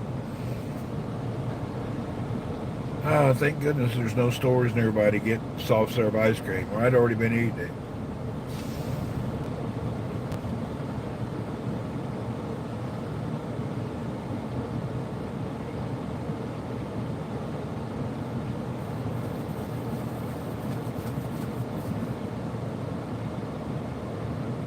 The dude that made the road sign don't really look right. I just noticed that. Look at this road sign. Let me pull up. See that road sign? Look at the G in King. I think it should have been lower. He didn't do the sign right. Whoever made the sign messed up. I don't think the G is supposed to be up like that. It needs to be lowered down. He didn't think about that. Makes it look odd. The G in the King is up there like a 9. Yeah, he didn't do a good job.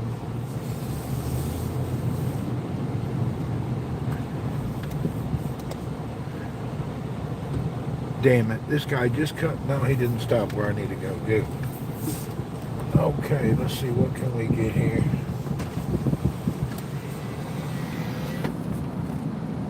Let's see, we can get a pistachio latte. All right.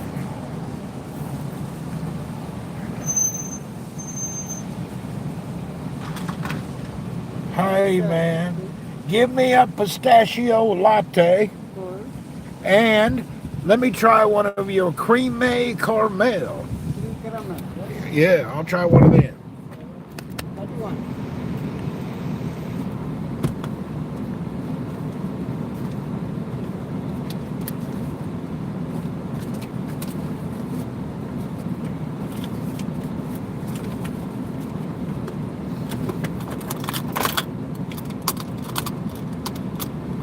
How are you doing?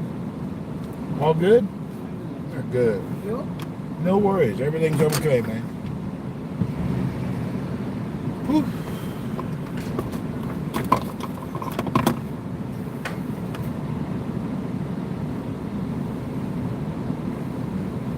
Soft serve is the best. I wish they had it. They don't have it here.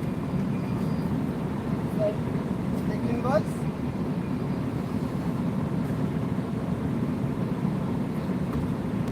He's got a machine in there, it looks like.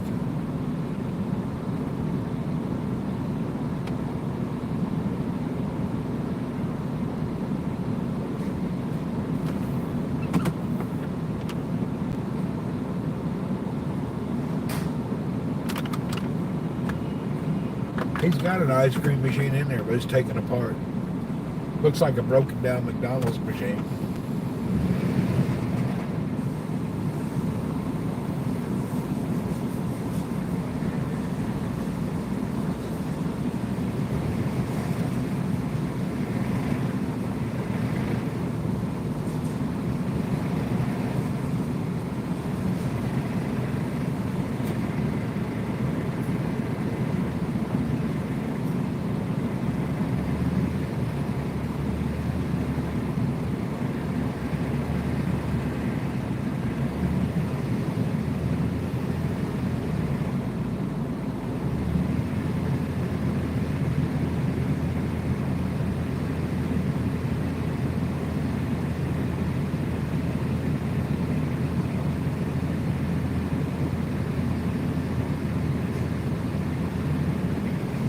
thought you go out tomorrow. I'm going to get me some soft serve. Are you? How long have you been wanting? I've been wanting that for.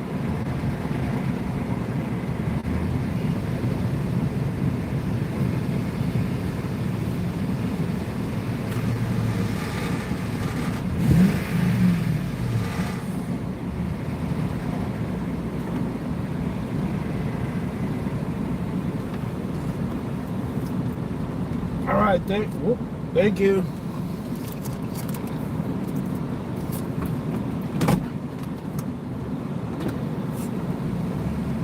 We got a cup of caramel de cream or creme caramels. Let's see how good it is.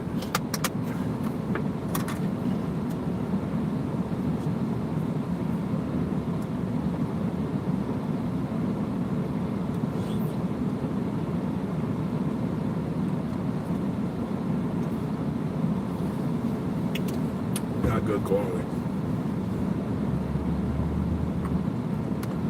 Yeah, that's a scam.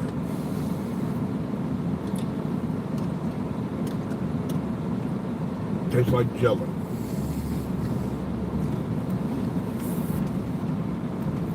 They're definitely not good at it. That's not their forte. Cream to caramel.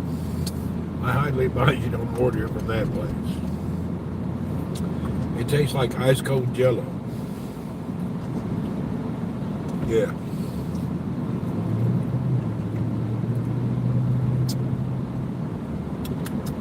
Tastes like watered down Jello. It's just cold Jello. No rich flavor at all.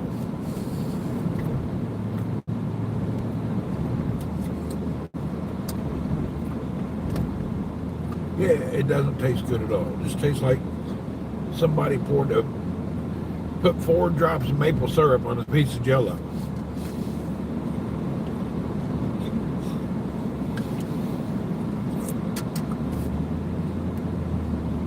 Yeah, that was just.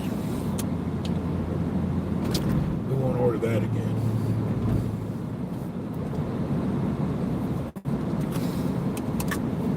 I knew it was going to taste like. I could tell when they served it to me it was going to be no good. You can tell when you look at some stuff that it ain't no good. I knew this was one of them.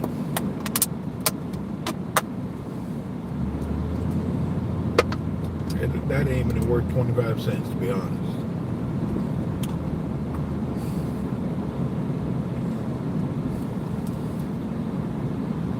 I'm going to stop here. At least his coffee's always good. And he still gives you a plastic straw. The Starbucks here switched. They went back to plastic straws. So many people complain, they canceled the whole paper straw.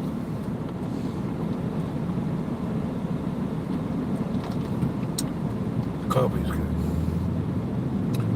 Yeah. People really were bitching about paper straws. They got rid of them. It was a no-go here. I mean, they can still have them, but they have plastic straws.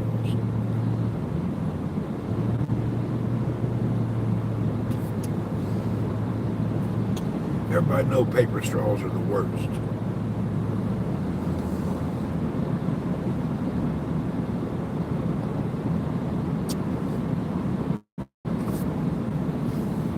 The funny thing is, the paper straw come wrapped in plastic.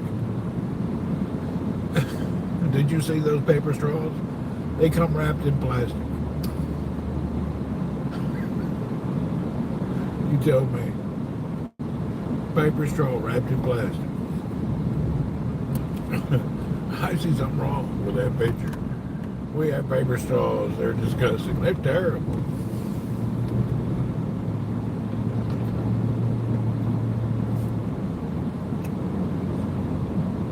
I don't know why paper straws taste so bad, but they really do. They just taste terrible.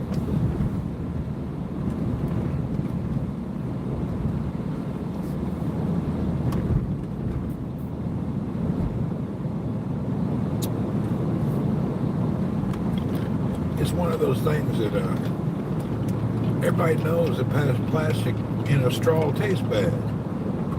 It ruins their beverage.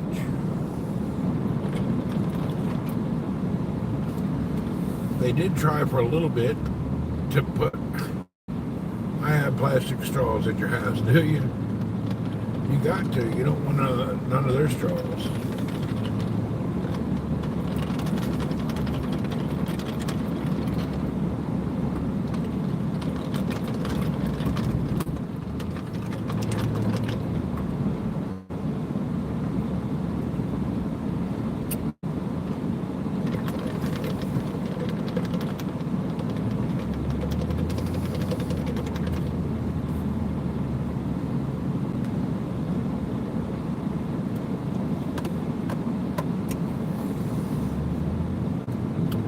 Kind of upset about that cream of the caramel. Whoever makes that for them, they need to stop. I got them when they said they were going to paper, did you?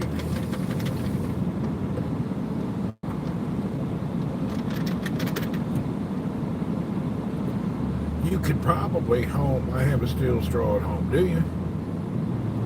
You could probably stand out in front of the Starbucks and make money selling plastic straws. That's a side hustle. Get you thousands of plastic straws, and then go stand outside of a Starbucks and sell them for $0.10 each. Thank you, sir. That's all my Amazon for today.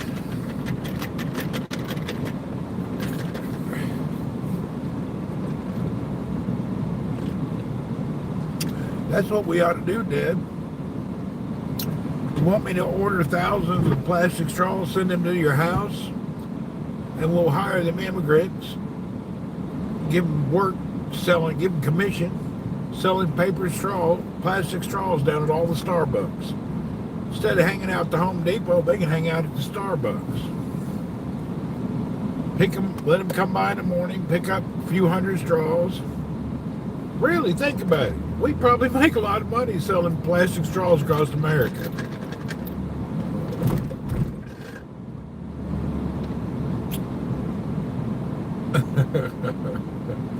The big straw conspiracy.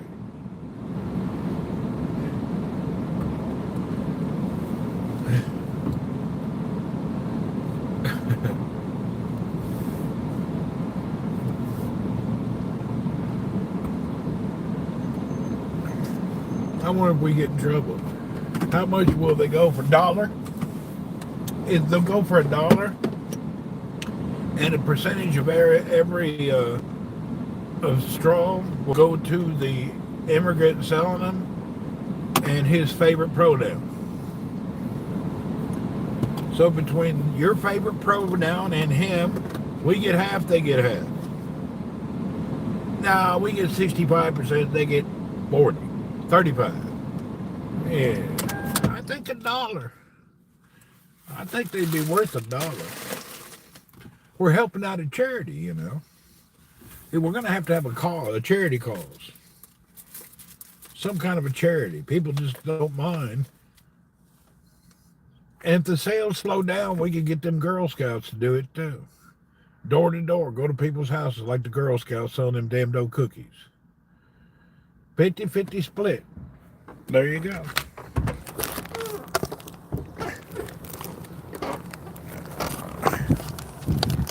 Get us some Girl Scouts, some Boy Scouts. Hell, we'll be in the straw business before you know it. And by the way, they got to pay for the straws before they leave the house. So you go by, pick up them in the bus. They get 500 straws. They got to give you $250. And when they sell them for $1 each, they get their money back in their profit. So every day they got to go to work, sell them straws. We could probably have some special edition ones for $2, you know. The clear ones would be $1. I'm on it. Deb's in it. So is a bunch of most plastic straws. You being on CNN going to jail. Using illegal labor to sell your plastic straws. Okay, my last package came.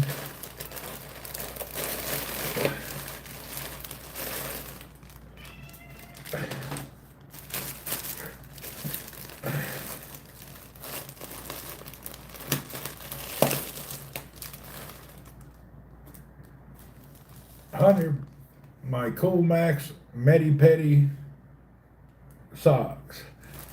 You'll get carjacked. You could get carjacked. Possibility.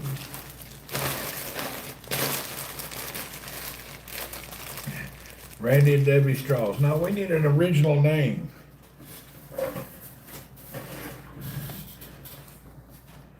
We want to be original. Our name needs to sound like a charity, friendly, and godly. We probably should go with Our Lady of Retardation Incorporated. We don't have to define it. Or Our Lady of the Physically, Our Lady of something. Yeah, suck on it. Our Lady of something.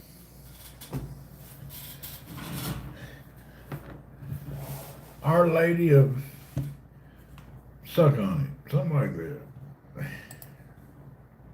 Need a name that sounds official.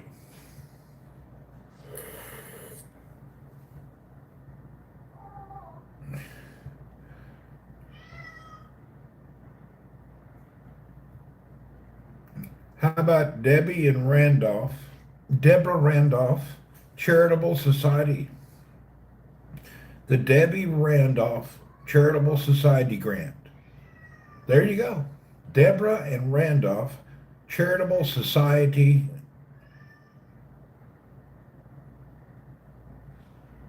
That's it. The Deborah and Randolph Charitable Society.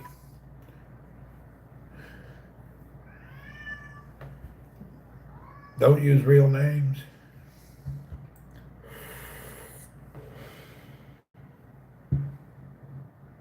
We got the name, Deborah and Randolph Charitable Society.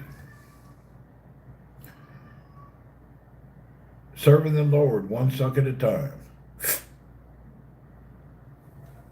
One slurp at a time, maybe, not suck. That sounds a little pornographical. Sound like dirtiness. We'll have to go with one sip at a time. Deborah and Randolph's Charitable Society. Saving people one sip at a time. Oh, there you go. That's got a cling to it, don't it? Deborah and Randolph Charitable Society. One sip at a time.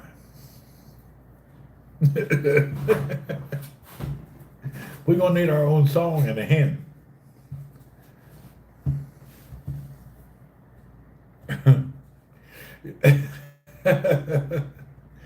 Hello, I'm Randy Horton, CEO of the Deborah and Randolph Charitable Society. Today, over 10,000 people are suffering from paper straw incidents. We're bringing back the plastic straw, supporting our good immigrants from around the globe who have settled in America, who need to make a living and something to eat too. Proud members of the Biden Foundation.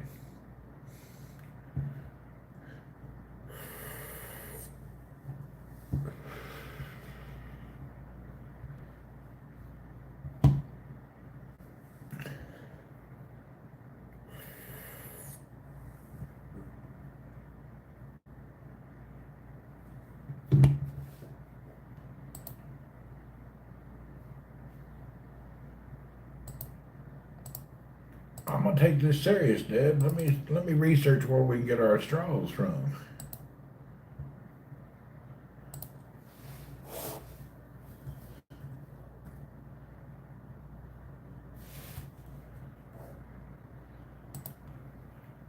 Might work in Oklahoma.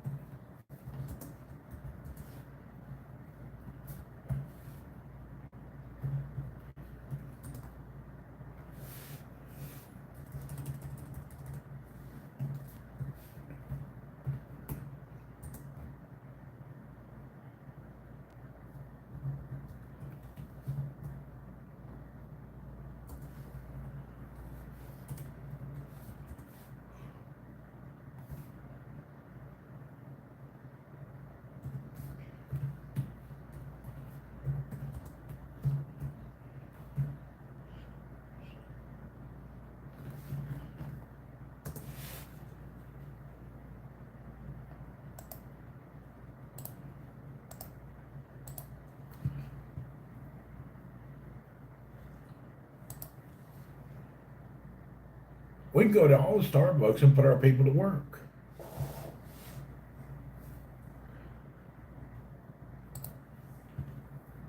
Hold on, I'm getting our company ready now. We're almost ready.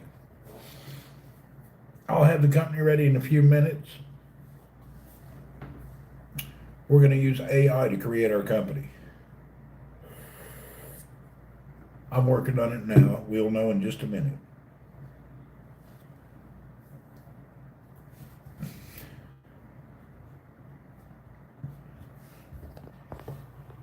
Here we go. This is our company right here. Eco Straw. Eco Straw. Eco-friendly straw solutions. Join the fight against plastic waste by supporting eco-friendly straw alternatives. Eco-friendly straw solution. Reduce plastic waste. Ours are plastic, but they're eco-friendly plastic. Support sustainability. Protect marine life. I am proud to support initiatives that protect our environment for future generations. Join the movement. I think he missed, no, we promote plastic straws. They're eco-friendly plastic straws. How about biodegradable, 10,000 years? Let's go with the Deborah and Randolph.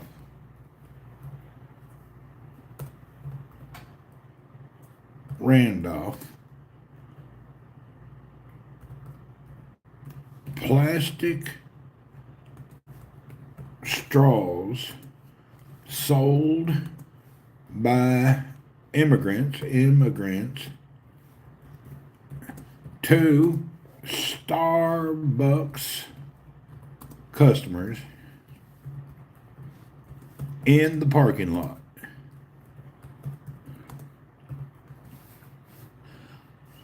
Let's see if it'll do it.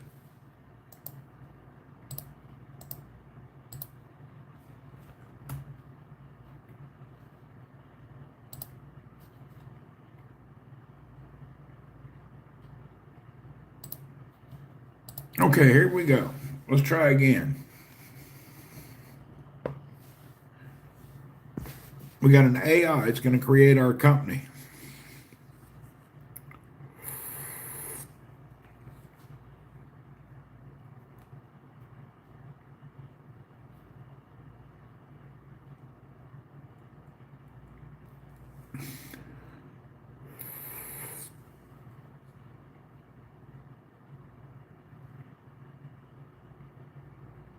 And our company is, oh, that's it. Discover sustainable plastic straws at the Eco Straw Hub.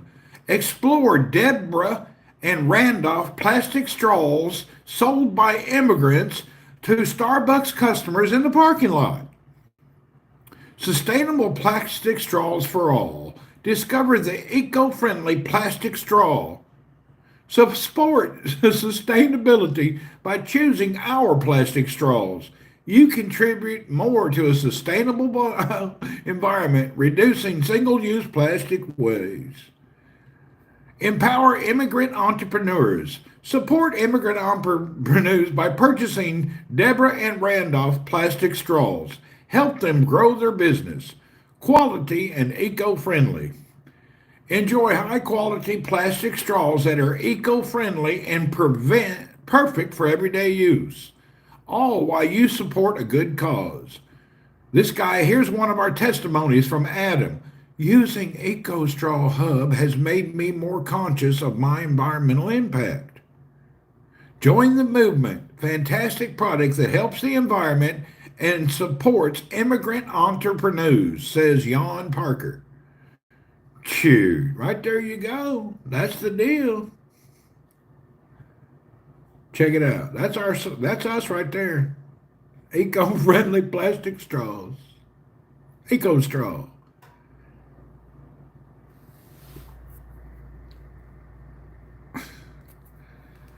And we even say being sold by immigrants. We don't mind. We're proud of our immigrant heritage. Only $29.99 to join. We're proud of our immigrant heritage. It don't matter. My name's not Randolph either. My real name on my birth certificate is Randy. I'm just making that stuff up so it sounds good. You know the meaning there. You're awful picky for somebody trying to save the environment. Use the Meso for website. I just did. That's the website he created. That's the website he just created.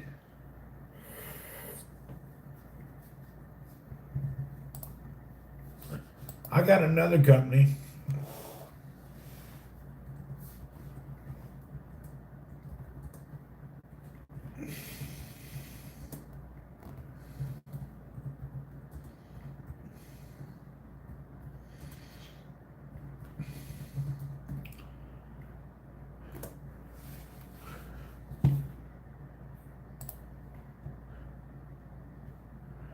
Sharon, are you here?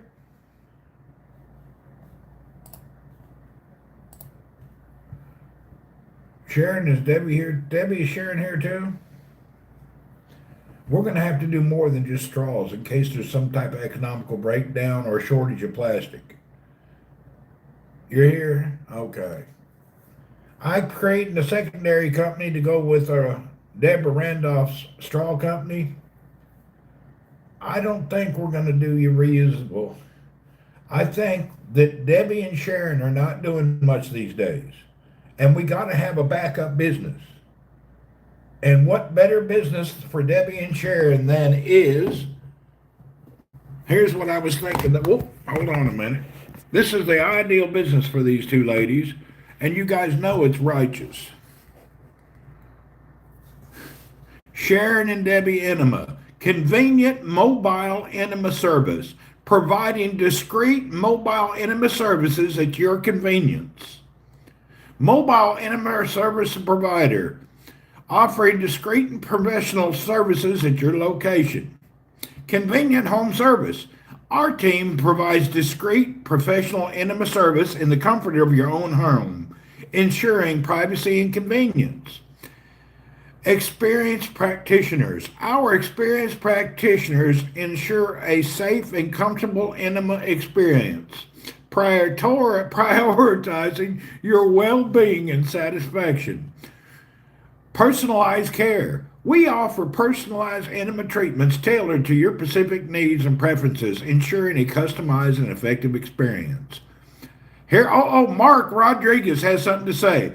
I appreciate the care and attention to detail provided by the Sharon and Debbie Enema. Book your appointment now. Schedule your appointment. Sharon and Debbie Enema is a reliable and professional service that I highly recommend for anybody seeking mobile enema treatments. Do not include the customer's name, Jan Hill. There you go. There's no pictures here. I don't know why. The other thing, apparently there was no photos of the personal mobile enema.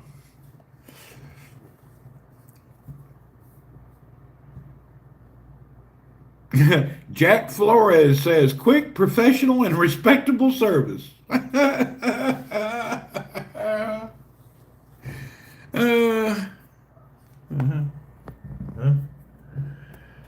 One coffee enema coming up.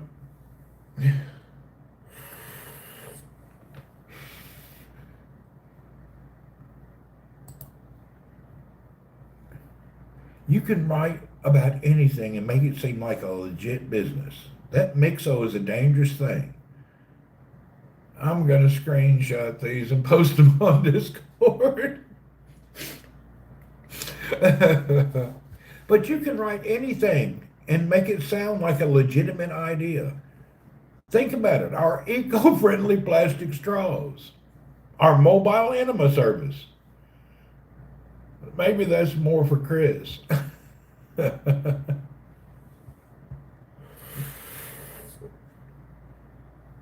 Chris can be on there.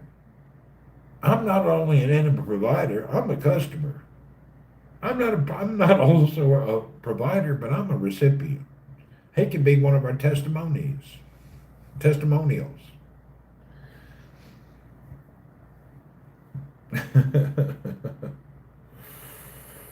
Isn't it amazing? You can make the stupidest stuff. Don't you put my name with that freak. Have a hostman run from the van like Stanley the Cleaner. A hose run from the van. We can use them carpet cleaner vans with an attachment. You know them Stanley steamer carpet cleaners? We got them big pipes that run into your house and they got attachments on them. Deb will be in the truck. Deb will be out there cranking up the generator. Sharon will be in there. Give her a go, Deb.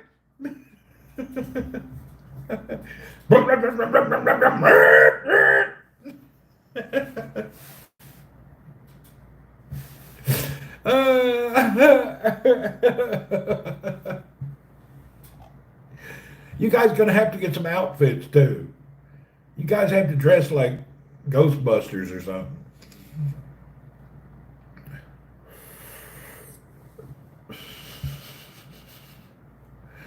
Oh,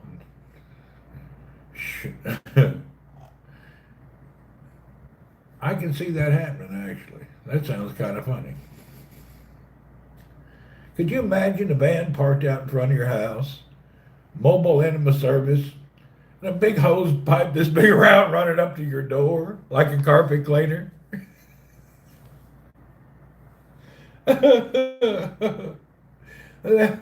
That'd just be terrible. That'd be a Benny Hill moment right there. You know, we also would have to open up an offshoot of that business.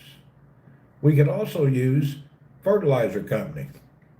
We're going to have all this leftover stuff. We might as well make money with it. So we ought to provide fertilizer. So we could have a secondary company just for fertilizing. Natural fertilizers. Too much coffee? That coffee wasn't even that strong. And that cream stuff was just jello. Kind of scammed me on that deal.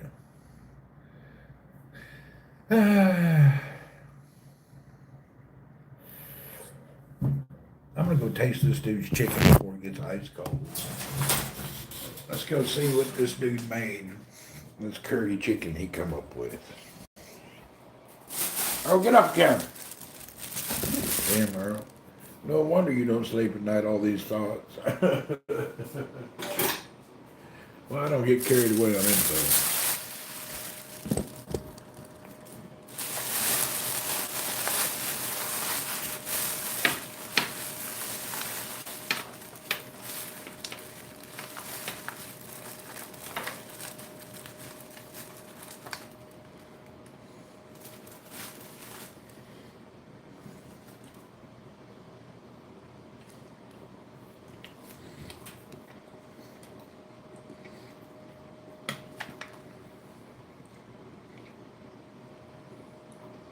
Curry beef.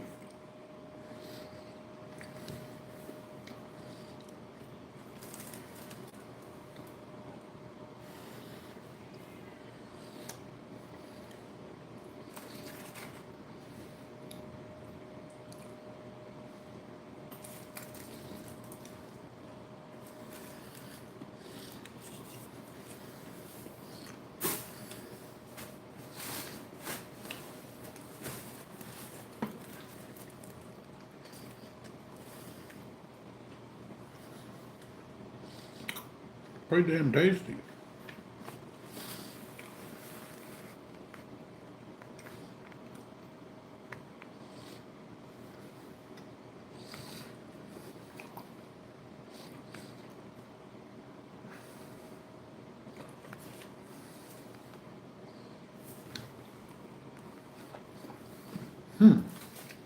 I got to say, he did a good job.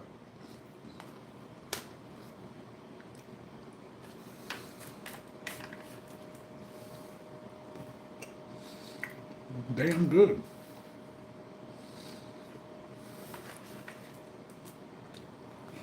Okay, I don't need this.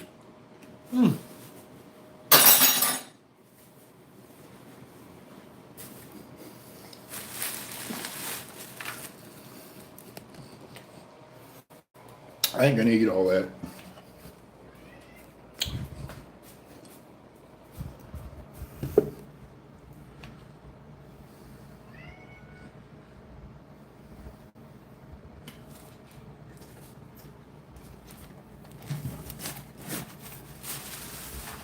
Move!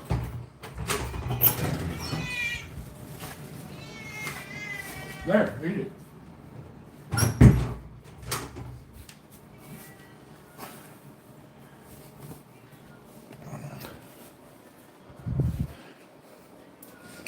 I gave that cat.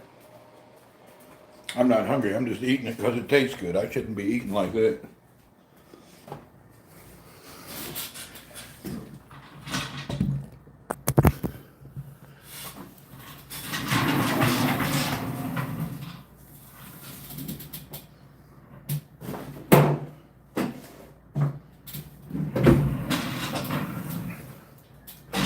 Yeah, I was just eating that stuff because it tastes good. I'm not hungry at all.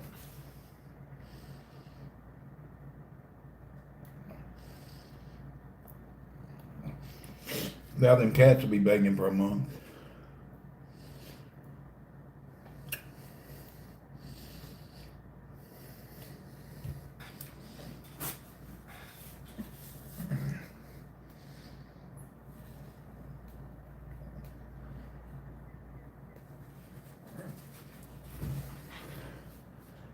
I didn't see the video. Let me look at it.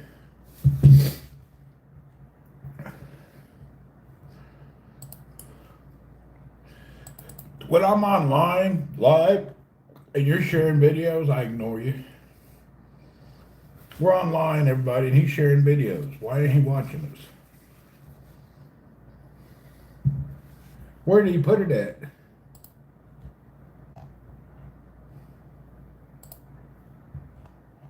Where's it at?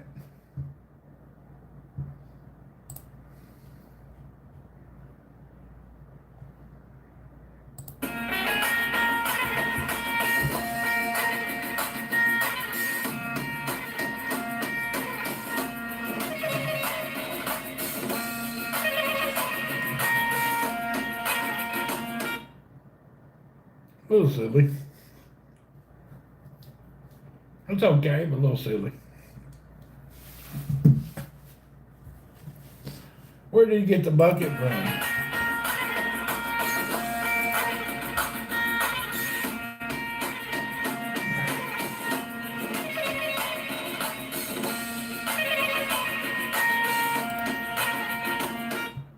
Yeah, I think Joe's on crack. That's strange. Hey, Joe. They've been putting something in your food. Something going on.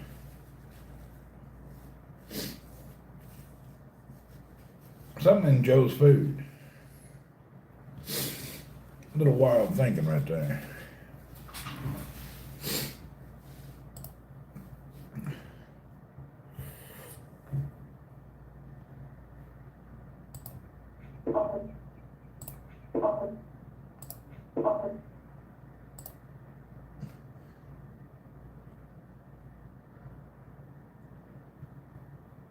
Where's Bunny TV at?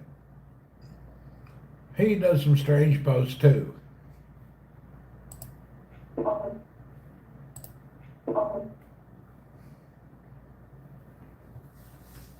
Yeah, his posts are a little odd. Yeah.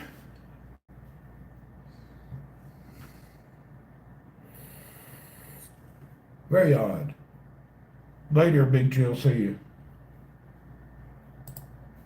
He's got some unique stuff.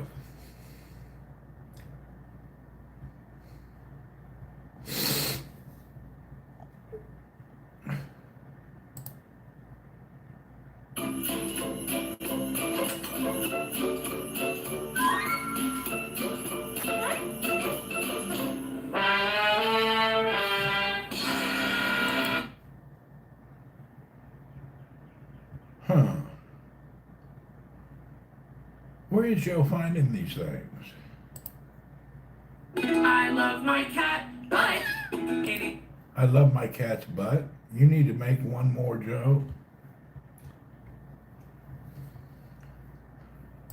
Huh. We made some for Joe, but I can't put them in public. They're too bad. But we found a guy at the gas station that looked just like Joe whacking off at the gas pump, but we can't put it in public. Yeah, we can't put it in public. We had Joe whacking off at a gas pump. The gas pump guy, yeah. Oh, Joe got a lot of time on his hands. He does.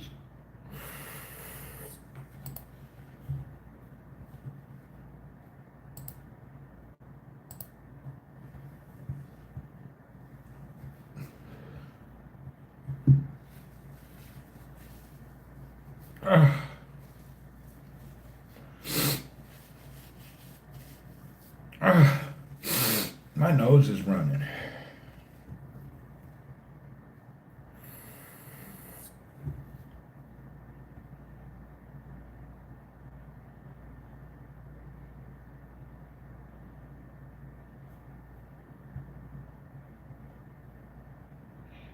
Well, go, folks. I think that's it. I'm going to go off for a while. Good chat with you, folks. We'll see you guys later. I'm going to go ahead and call it a day. I'm kind of done for now. I don't know if I'll be back later today. I'm burnt. First day of the week. I'm kind of glad it's over. I think I'll just chill out, watch some stupid documentaries. See you guys later. I'm just going to watch some YouTube documentaries about who knows what. I have no idea. See you guys later. Thanks for hanging out with us. We appreciate you. See you soon.